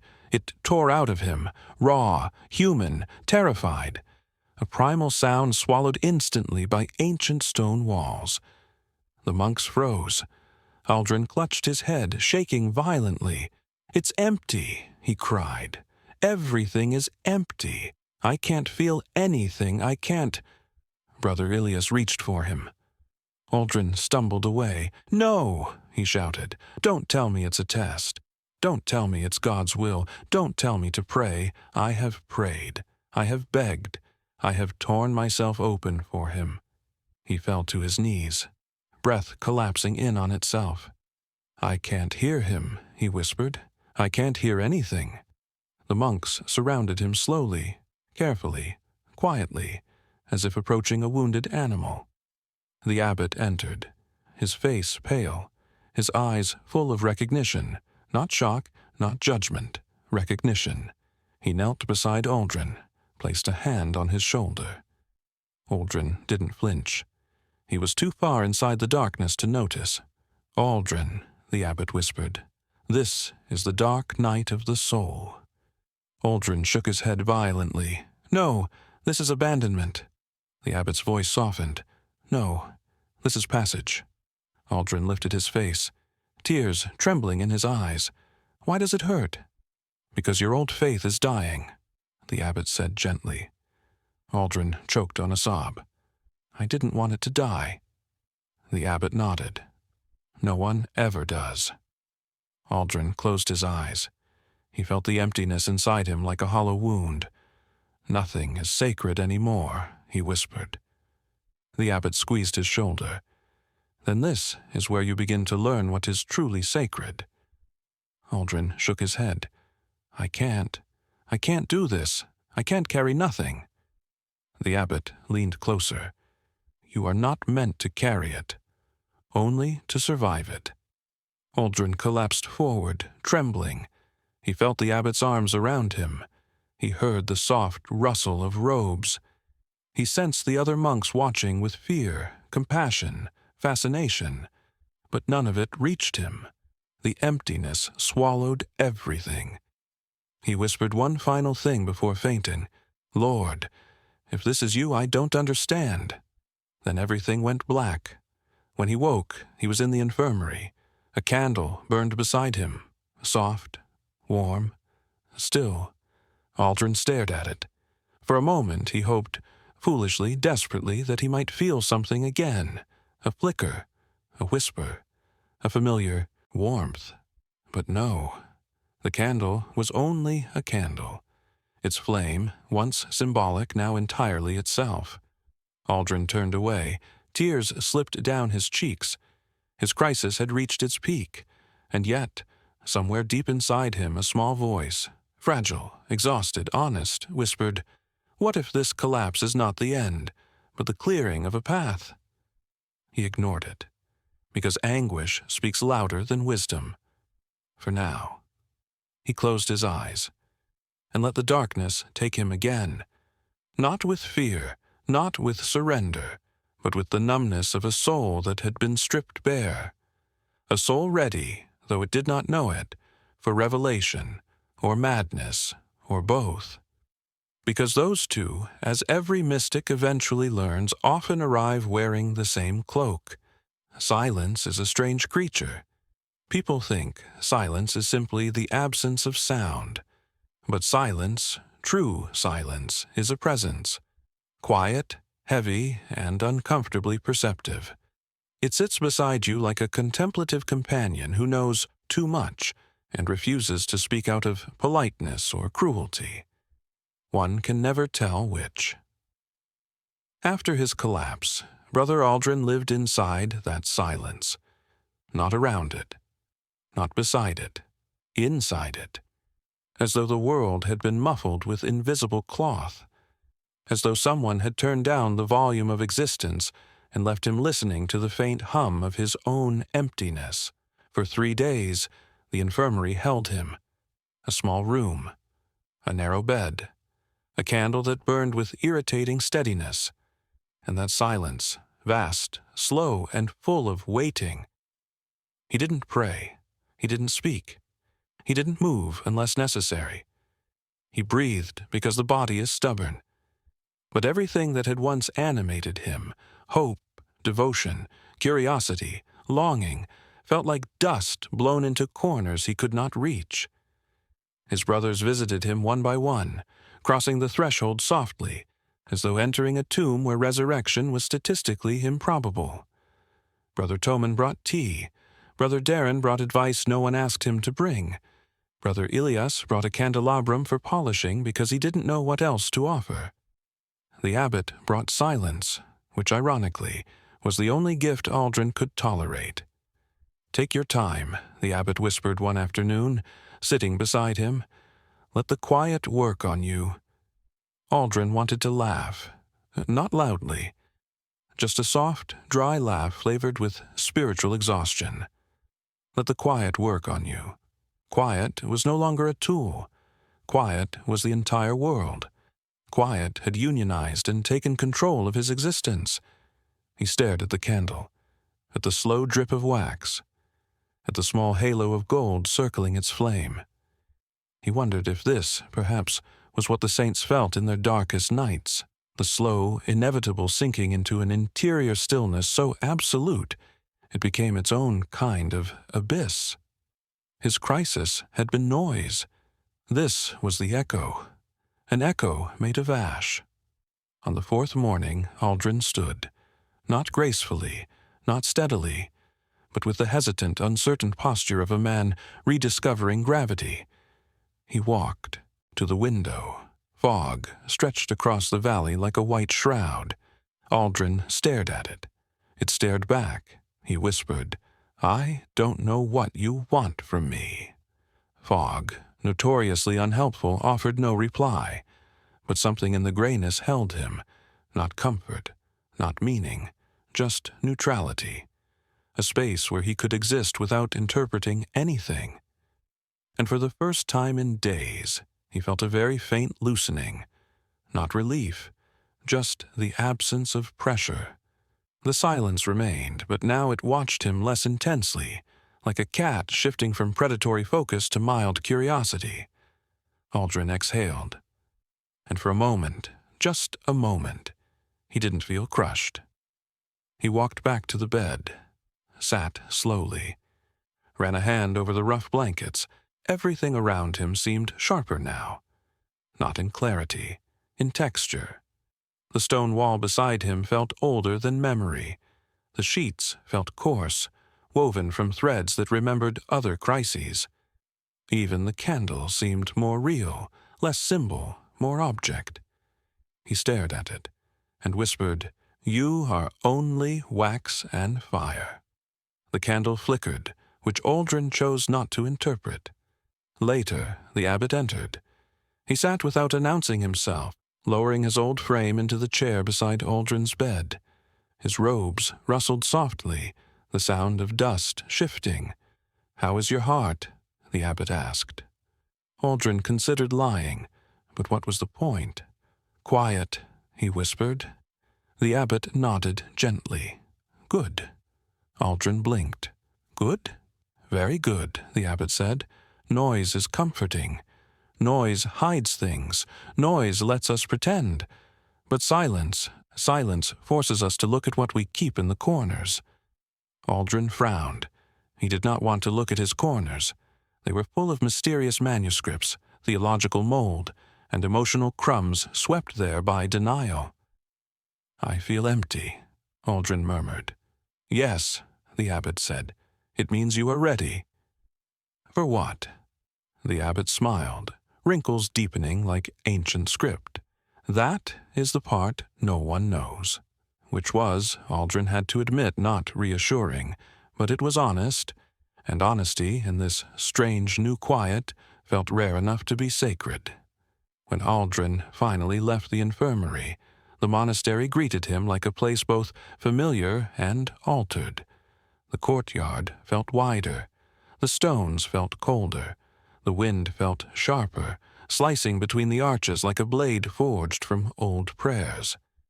He walked slowly, unsure whether he was returning to his life or simply passing through its remains.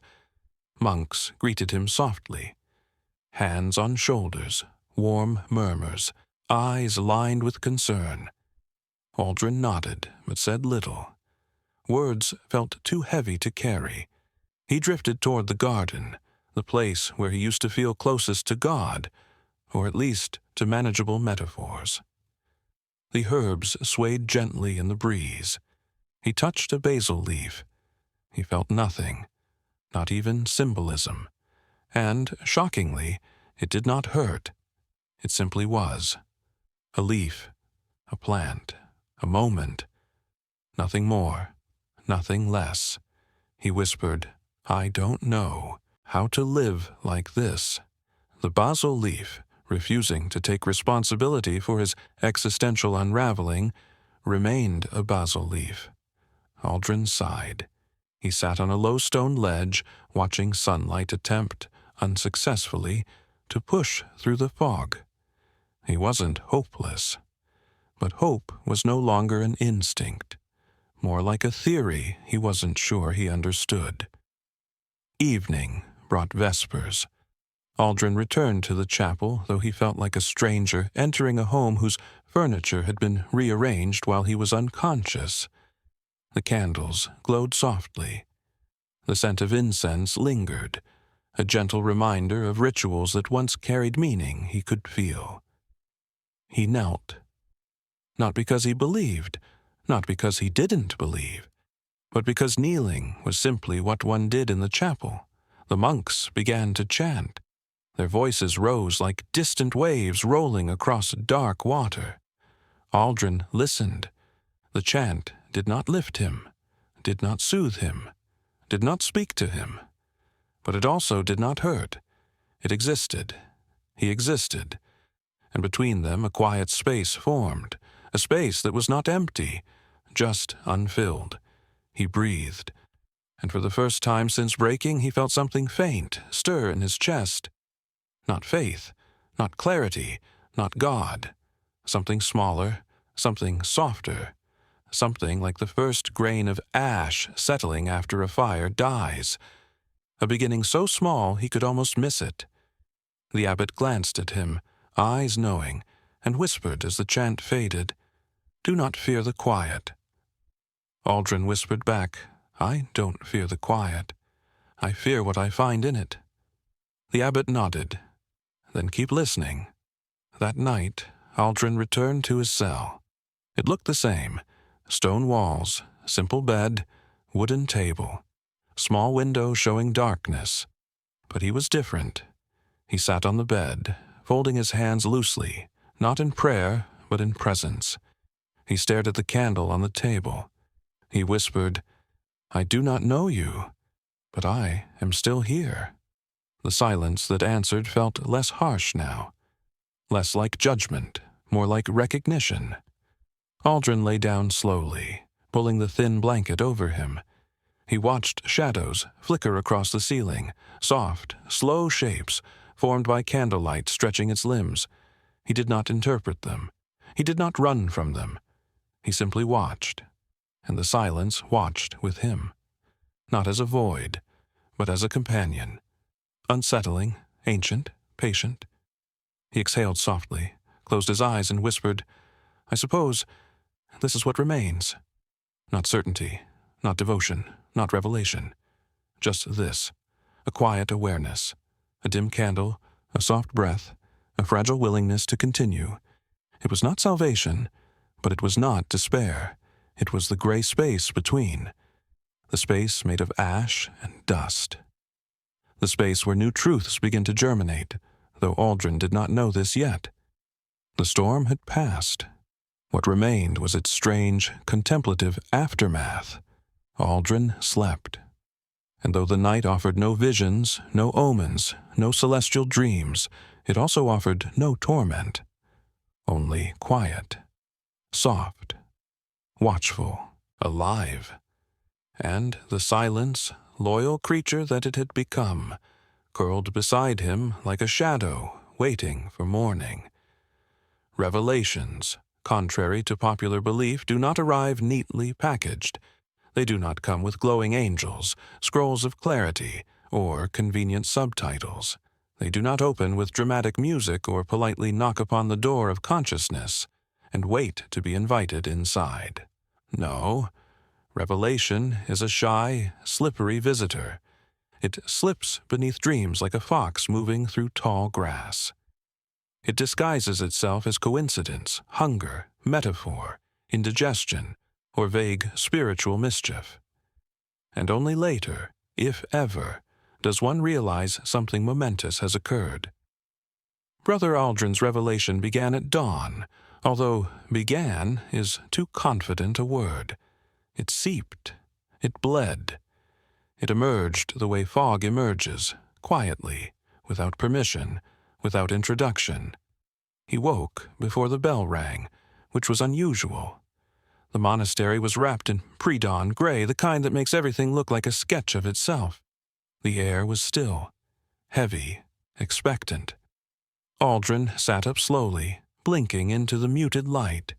He felt aware, not enlightened, not healed, not awakened, just aware, like a man whose senses had been gently tuned a half-step sharper. He rose from bed, stood quietly, listened. The silence was no longer the suffocating void of his crisis, nor was it the gentle companion of the days following. This silence was alive, not threatening, not comforting, but undeniably present. Aldrin inhaled, unsure why the air felt different. It smelled of dust, the faintest trace of last night's candle, and something else, something soft, earthy, old. He stepped toward the door of his cell. His hand hovered over the latch. He paused, because the feeling, whatever it was, told him, "Open it slowly." He obeyed. The hinges creaked softly. A tired sigh from an ancient mechanism asked to participate in revelation before breakfast. The corridor stretched out before him, dim and quiet. Shadows lingered in the corners like monks waiting to confess their own darkness. He took one step, then another. The silence followed him, not like a shadow, more like a listener. The monastery at dawn was a paradox of stillness and anticipation. Aldrin moved through it like a man walking through a dream he had forgotten he'd dreamed. He expected, out of habit, to go to morning prayer. But something in him tugged gently, pulling him away from the chapel. Not outwardly, not physically, internally. A quiet, persistent whisper, "Not yet." So he turned toward the courtyard instead, drawn inexplicably. The air chilled his skin as he stepped outside. The fog hung low, moving slowly across the stones like ancient breath. Aldrin felt his heart shift, one small, unsuspecting movement, like the first flutter of a bird testing its wings. It wasn't hope. It wasn't dread. It was simply awareness. He walked to the center of the courtyard and stopped. Around him, the world felt suspended, too quiet, too still, too focused. The fog swirled lightly. Aldrin whispered, "Who is here?" The fog, evasive as always, did not answer, but the silence seemed to lean in, as if waiting for him to continue. Aldrin swallowed. He wasn't sure if he was speaking to God, the universe, his own fractured soul, or nothing at all. "Why have you brought me into this emptiness?" he whispered. Silence. Then a faint sound, soft, gentle, a single note, like a breath catching in the throat of the world. Aldrin turned sharply, but saw nothing, just fog, and the outline of the ancient oak tree near the west wall. He approached it slowly. The oak was twisted with age, its bark knotted like memories refusing to fade. Aldrin had always admired it, its endurance, its quiet wisdom. He often thought it had witnessed more prayers than the chapel. He reached out, placed a hand on its trunk. The bark was cold, rough, real, not symbolic, not divine, just tree, and yet his heart stuttered, because as it touched the tree, he felt something shift, not in the bark, not in the air, but in himself. A strange warmth unfurled in his chest, not comfort, but recognition, as if some ancient part of him had been waiting to feel this exact sensation. He whispered, "Are you here?" The wind stirred the branches. Aldrin closed his eyes, listened. The wind whispered back, but not in words, in sensation, in presence, in the soft rustle of leaves that sounded almost like breathing. He opened his eyes slowly. A single leaf drifted downward, spiraling, swaying, floating gently through the fog. It landed at his feet. Aldrin stared at it. His mind, poetic by nature, yearned to interpret it. But something inside him, something wiser, quieter, stopped him. Not everything is a sign. Not everything is a message. Not everything is divine. Sometimes a leaf is a leaf. Sometimes it isn't. He knelt, picked up the leaf, held it gently. It was ordinary, beautiful, nothing more, nothing less. And yet he felt something stir again. Not revelation, not certainty, not clarity. A question, a soft one. A question that did not demand an answer. He closed his hand around the leaf, and for the first time since his crisis began, he did not feel the need to interpret anything. He simply existed, and the world existed around him, parallel, connected, without explanation. Later, during morning prayer, Aldrin felt strange, detached from the ritual but not lost, present but not anchored. His chant barely joined the others, yet he did not feel guilty. He knelt, but not out of obligation. He prayed, but not with words. The abbot glanced at him once, eyes full of quiet recognition. Aldrin wondered if the abbot knew something he didn't. Probably. Abbots often did. After prayer, Aldrin walked into the scriptorium. He did not intend to write. He simply wandered. His fingertips brushed shelves, manuscripts, dust-softened scrolls. He paused at a stack of parchments on a nearby desk. On top, a blank sheet, pure, empty, untouched. He stared at it for a long time.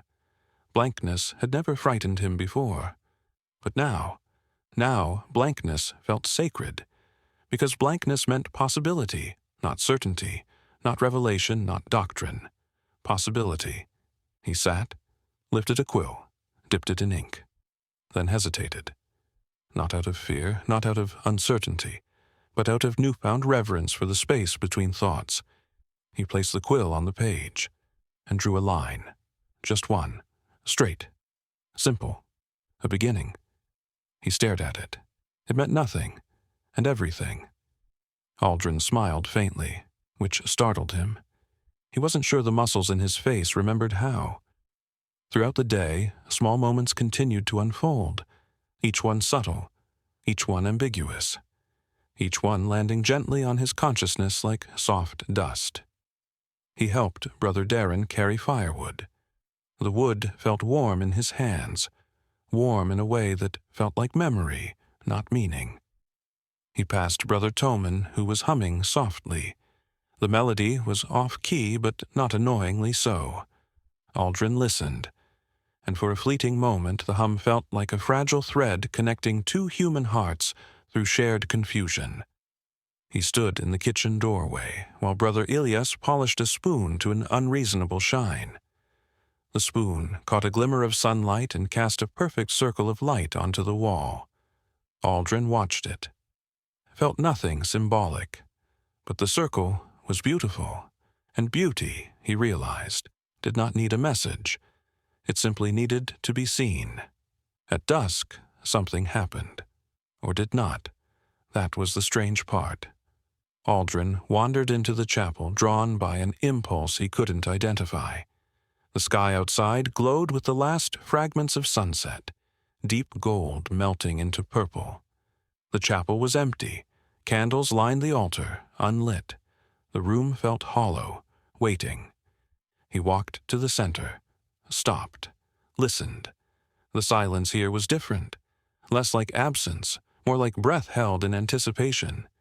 He whispered, "If you are here, I do not need proof." The shadows remained still. He swallowed, tried again. "If you are not here, I will keep walking anyway." A soft wind slipped through the cracked window, barely enough to move air, yet every candle flickered. Every shadow shifted. The air quivered. Aldrin froze. The light dimmed. Objects blurred. His vision swam, not from fear, from presence or imagination. He couldn't tell. A soft glow, barely perceptible, gathered near the altar.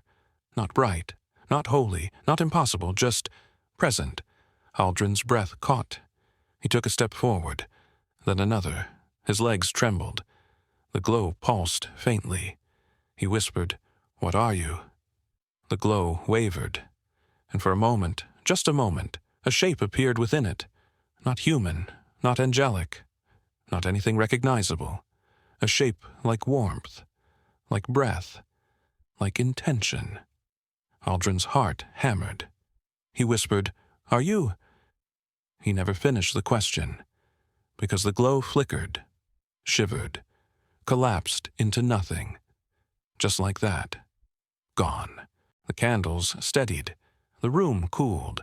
The silence returned, normal silence, not sacred.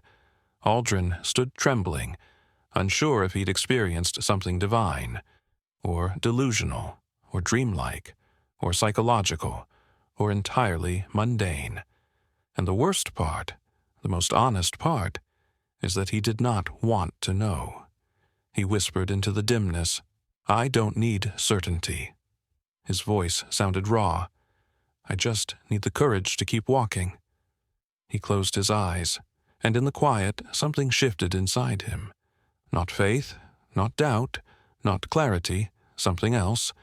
A strange, quiet acceptance, a recognition that ambiguity was not failure. It was the natural shape of the sacred. He opened his eyes. The chapel looked the same, but he did not. He felt neither saved nor abandoned, neither lost nor found, just moving, breathing, becoming. He walked slowly out of the chapel. The night air greeted him with its ancient coolness. He whispered to the stars, just beginning to flicker awake, "If that was you, thank you." Then, after a pause, "And if it wasn't, thank you anyway." He stepped into the dark, calmer, softer, still uncertain, but no longer afraid of uncertainty. Revelation had come, or had not, or might come still. It didn't matter, because Aldrin now understood the truth whispered only to those cracked open by silence. The sacred does not need to be understood to be encountered, and the divine does not need to speak to be heard. The night returned as it always does, with the quiet arrogance of something that knows it will win in the end. Candles can insist and prayers can resist, but shadows always get the last word. They are patient. They are thorough. They are very good at waiting for humans to run out of opinions. Brother Aldrin had not so much recovered as adjusted. There is a difference. Recovery suggests things went back to how they were before. Not a crack on the surface, not a misaligned stone.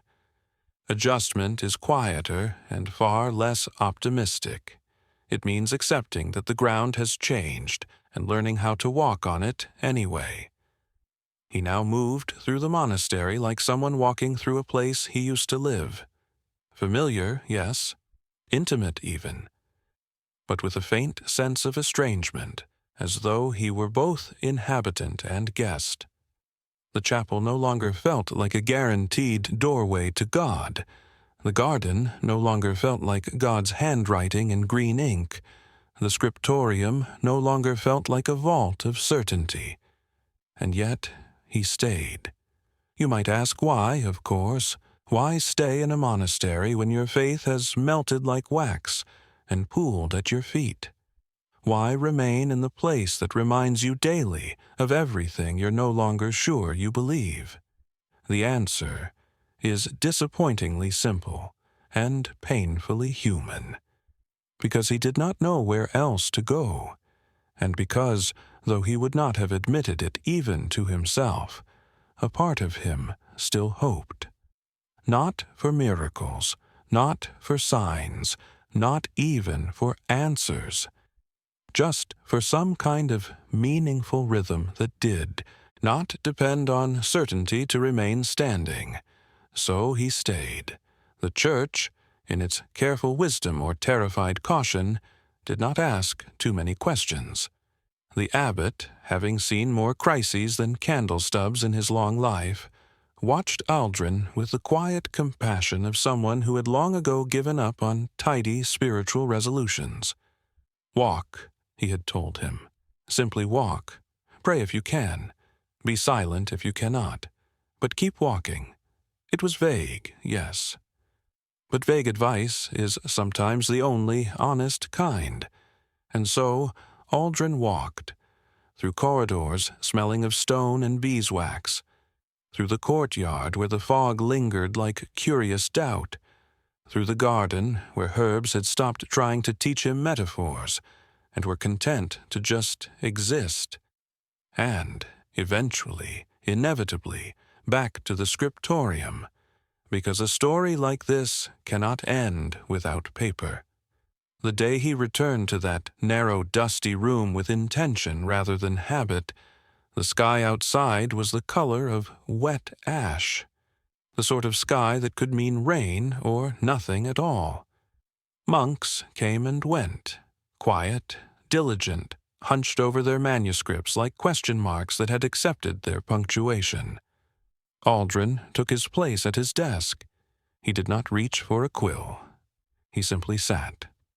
The room smelled of aging ink, tired parchment, and that faint, unplaceable scent that always hangs around places where too many people have tried too hard to speak about God. He let his gaze drift along the shelves.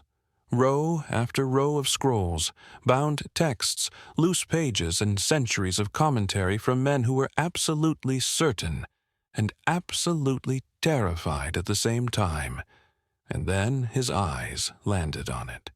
The spine was unremarkable, a little darker than the others, as if it preferred shadow.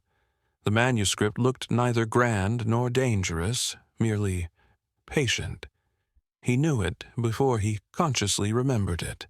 The testament of the silent hours, the book that had fallen, the one that had whispered him into crisis with its single, eerie line.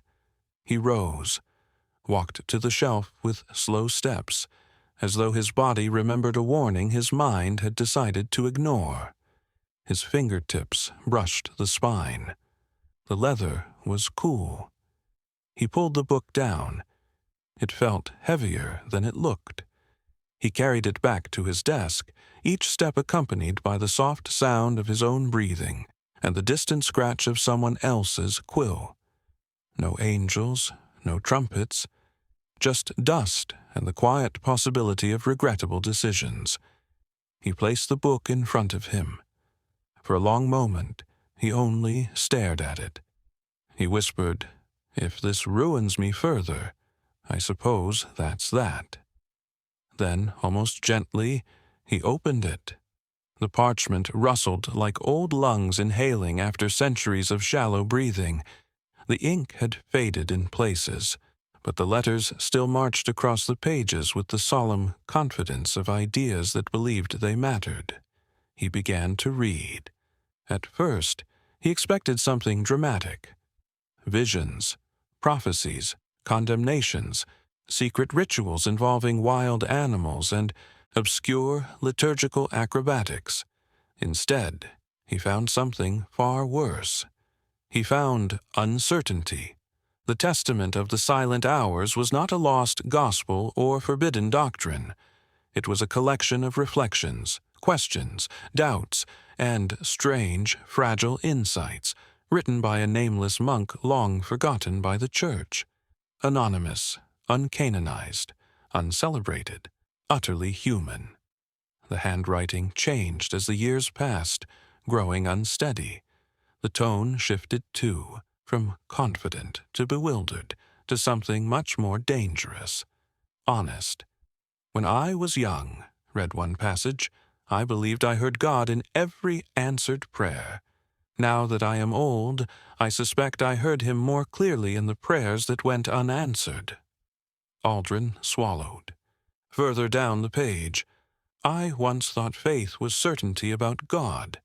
Perhaps it is simply stubbornness about meaning." Another page, "If silence is absence, then why does it feel so full? If doubt is lack, then why does it feel so crowded?" Aldrin's chest tightened. He turned another page, fingers trembling slightly. Today, the writer had recorded in a slanted hand, "I prayed and felt nothing. Yesterday, I prayed and felt nothing. The day before that, nothing. A month ago, nothing. I am beginning to wonder if feeling was ever the point."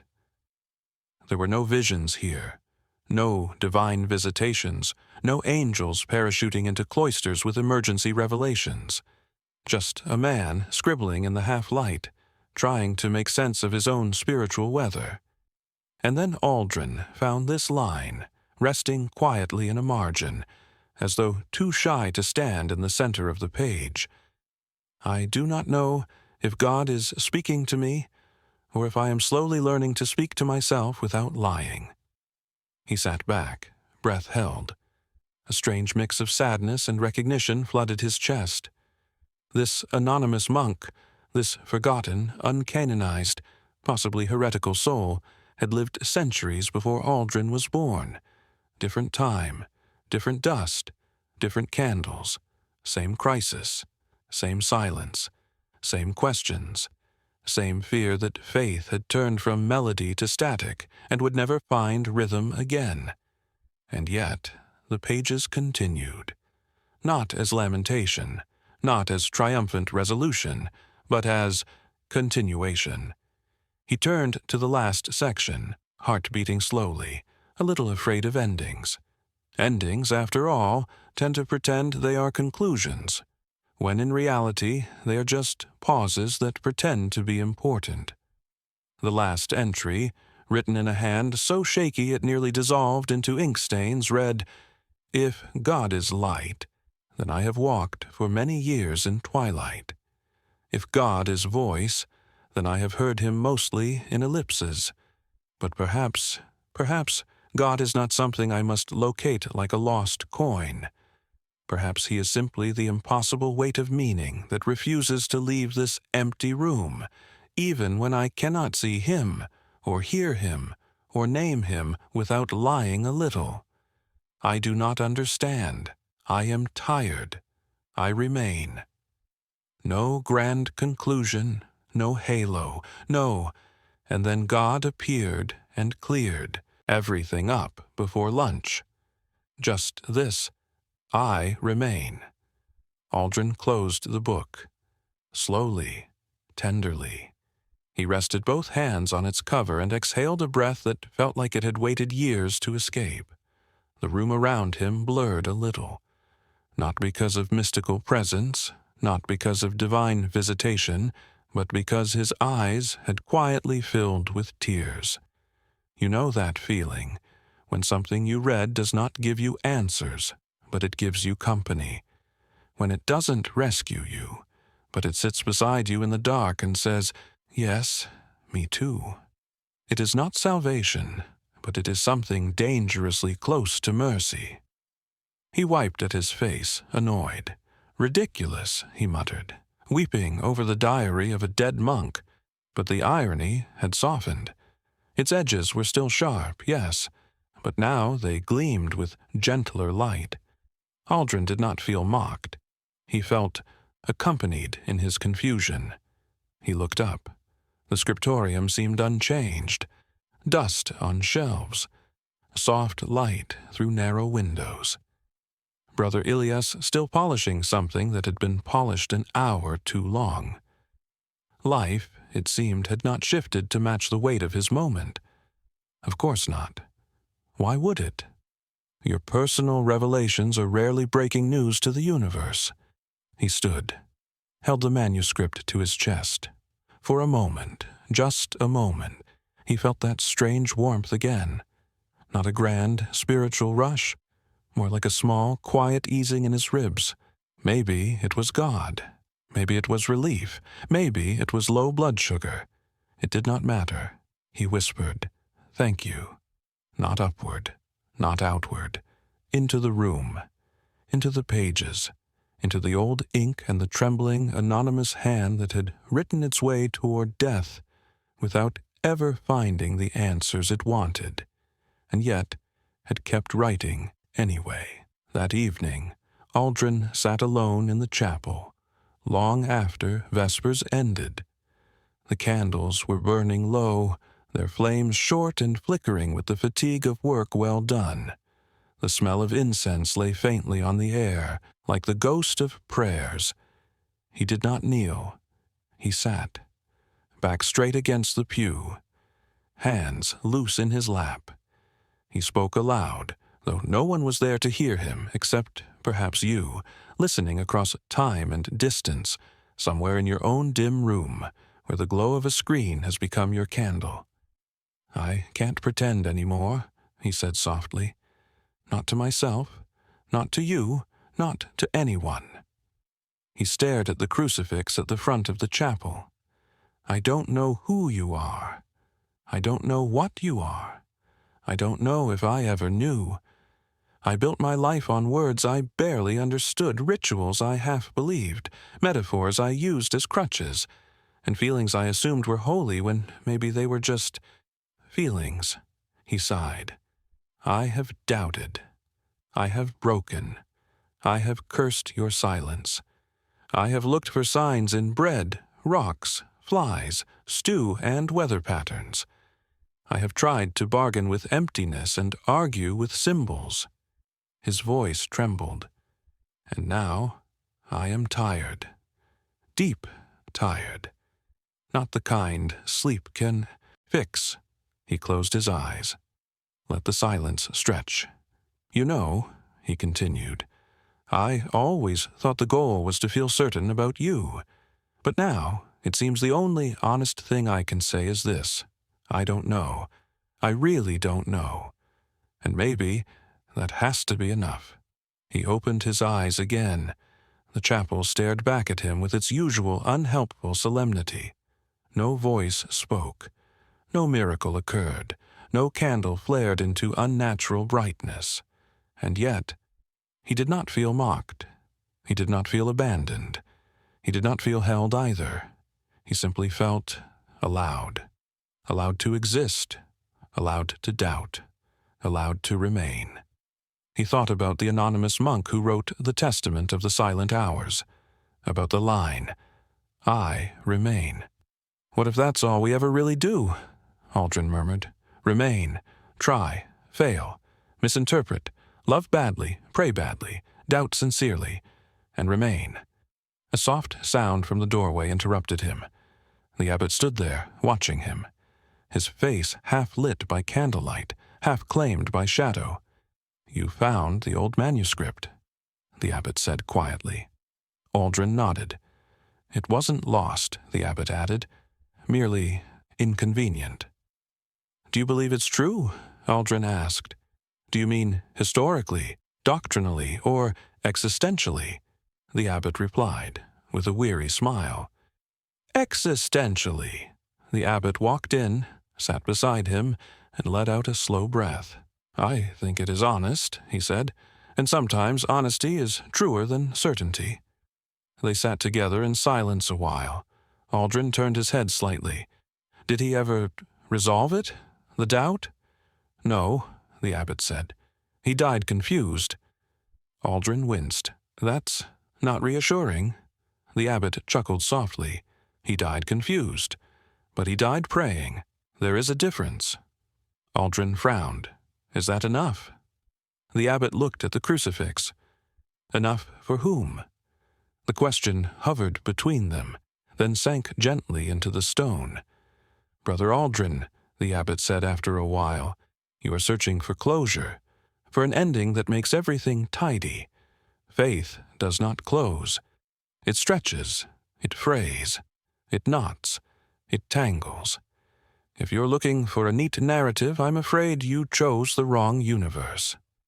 Aldrin huffed a tired laugh. That sounds accurate. The abbot patted his shoulder. If you can pray, then pray, he said. If you can only sit, then sit. If you can only say, I don't know, then say it. Say it to God. Say it to the silence. Say it to the ceiling if you must. Honesty is also prayer, even when it doesn't sound like one. And if I'm only talking to myself? Aldrin asked quietly. Then, the abbot replied, you're finally being honest with at least one person. They both smiled at that. A tired, lopsided, worn-out smile. The kind of smile that comes at the end of a very long argument with reality. They rose eventually. The abbot left. Aldrin stayed a little longer, staring at the candles. He whispered, almost playfully, almost bitterly, almost softly, you know, if you're actually there, this would be a wonderful time to say something. Silence. Unbroken, unapologetic. He waited. Nothing. He smirked faintly. Maybe you're busy, he muttered. Or just avoiding messages, like every Monday. Something in the air felt lighter after that. Not holier, not clearer, just lighter, as if the universe had exhaled with him. He turned to leave, paused at the doorway, looked back one last time. Whether you're there or not, he said quietly, I'll still be here tomorrow, and the next day, and the next. Praying badly, doubting sincerely, reading strange books, overthinking bread. His lips quirked. I remain. He stepped out into the corridor. The candles behind him burned on, indifferent and faithful. The darkness ahead waited, not as threat, but as invitation. And somewhere, deep in the shelves of the scriptorium, the anonymous monk's words rested once more in quiet. Two men, centuries apart, sharing the same unresolved story. No miracle, no conclusion, just an open ending, wide, unfinished, and strangely alive. Like faith, like doubt, like you, lying there in the half-light, listening to a story that refuses to close properly. You can feel it, can't you? That small, stubborn knot in your chest, the part of you that doesn't want certainty, exactly, but also doesn't quite want to let go of the possibility that someone might be listening when you speak into the dark. There is no neat moral here, no triumphant lesson, no shining resolution. Only this quiet, lingering sentence stretching across centuries. We do not know. We remain. And somehow, in the absurd, fragile, holy mess of it all, that has to be enough. For now, maybe tomorrow the silence will shift. Maybe not. Maybe God will answer. Maybe he already did and no one noticed. Maybe he was busy. Or maybe he read Aldrin's messages and decided to reply with the most spiritual response possible. Typing, typing, typing, and then never pressing send. Night returned with the gentle, familiar grace of something that had watched humanity for so long that nothing surprised it any more. Not prayer, not doubt, not the quiet contradictions that flicker inside the human chest like a faltering flame. Night had seen monks weep into the folds of their robes. It had seen saints bargain, demons pout, philosophers sigh, and farmers pray with desperation and gratitude mixed into the same breath. Night was patient. Night kept secrets. Night understood more about God than theology ever would.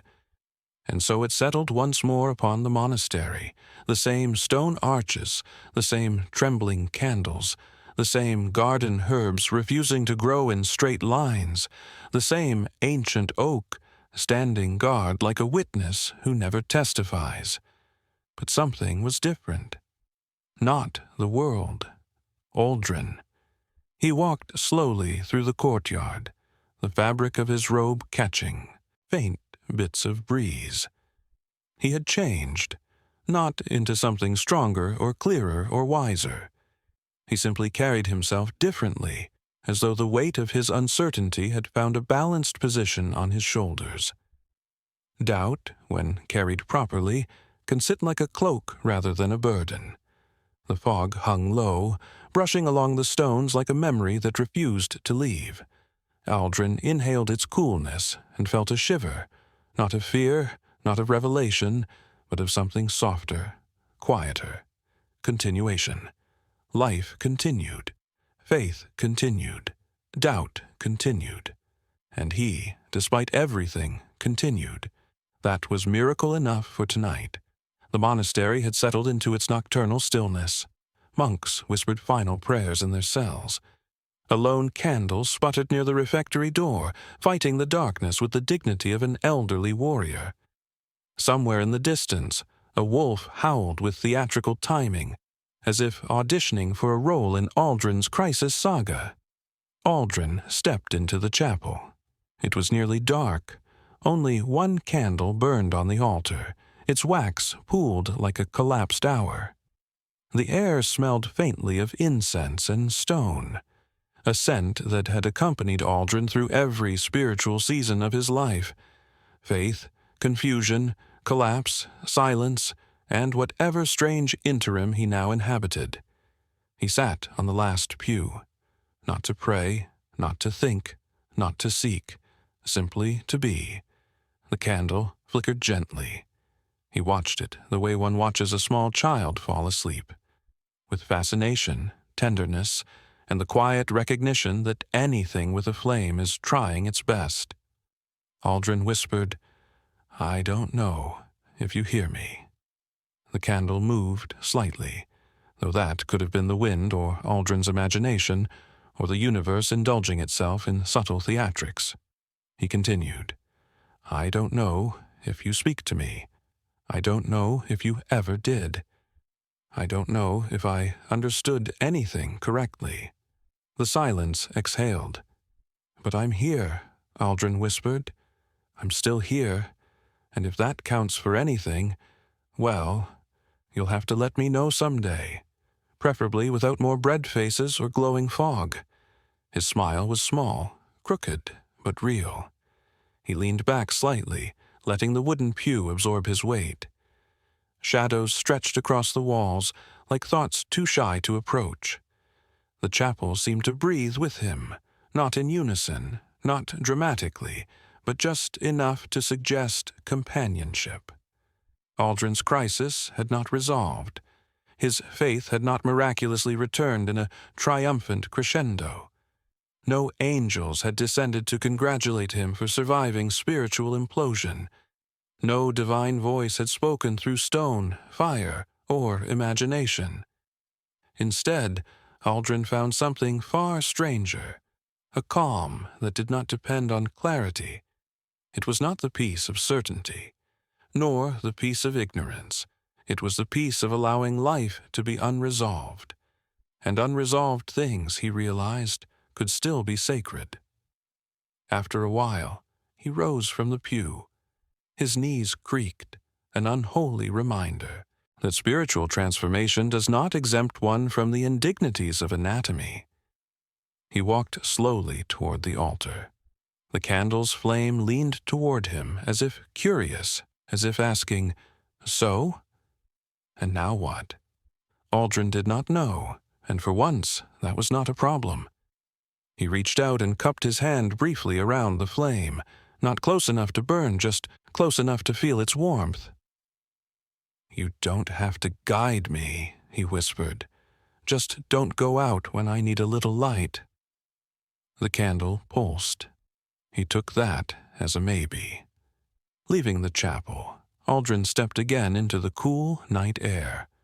The courtyard greeted him with its soft chorus of rustling leaves and far-off insects who had no existential dilemmas whatsoever. The stone pathway glowed faintly under moonlight, cracked and imperfect, yet steady beneath his feet. He walked to the garden. The basil plants, those chronic underachievers, drooped in a manner that could be interpreted as reverence or poor hydration. The rosemary stood tall, offering its usual unsolicited stoicism. The lavender, stubborn in its refusal to bloom properly, remained the lavender nature intended, confused, inconsistent, wildly symbolic. Aldrin knelt beside them. "Thank you," he murmured, without knowing exactly to whom the thanks was intended. God, the plants, the silence, the anonymous monk from centuries past, or simply the moment. None of them responded, which, in its own way, was perfect. He remained outside for a long time, letting the night settle into him.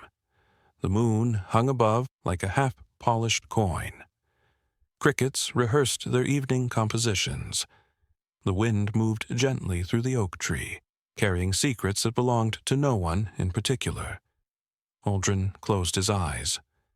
For a brief, fleeting second, he felt a flicker inside him. Not faith, not certainty, not revelation, something softer. A warmth that had no defined edges. A presence that did not announce itself. A quiet that was no longer empty. Was it God? Perhaps. Was it self-awareness? Possibly. Was it the simple, mundane sensation of being alive for one more moment in a universe that owes explanations to no one? Probably. He opened his eyes.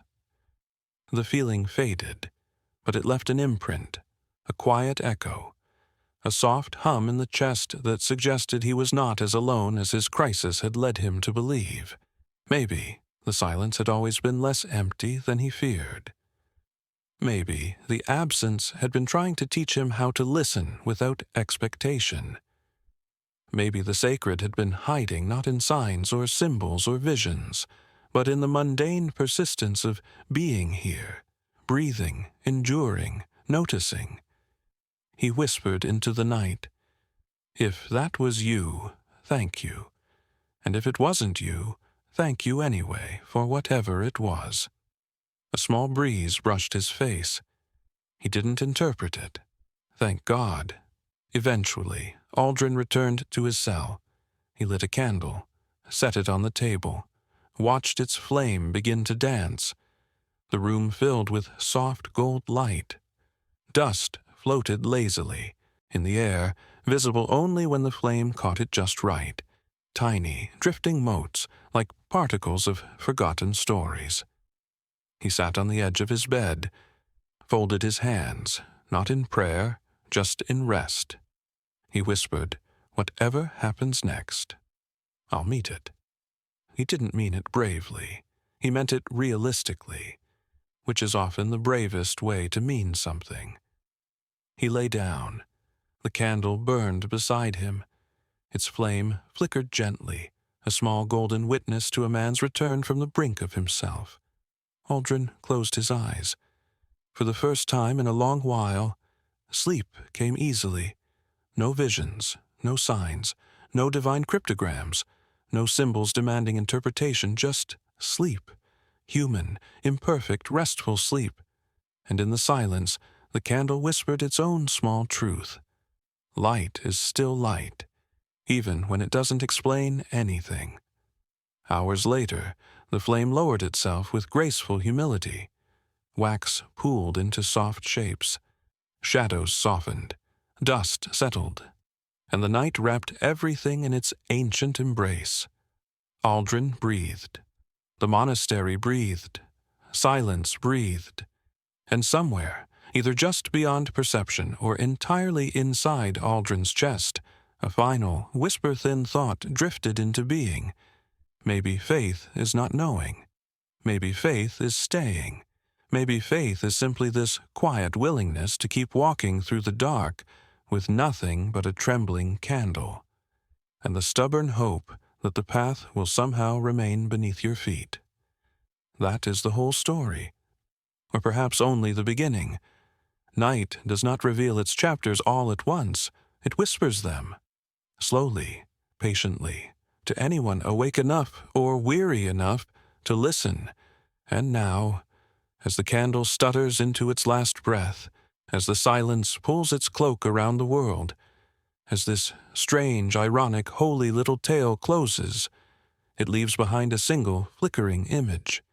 A candle, a monk, a quiet room, a night that knows secrets, and a truth that refuses to finish itself.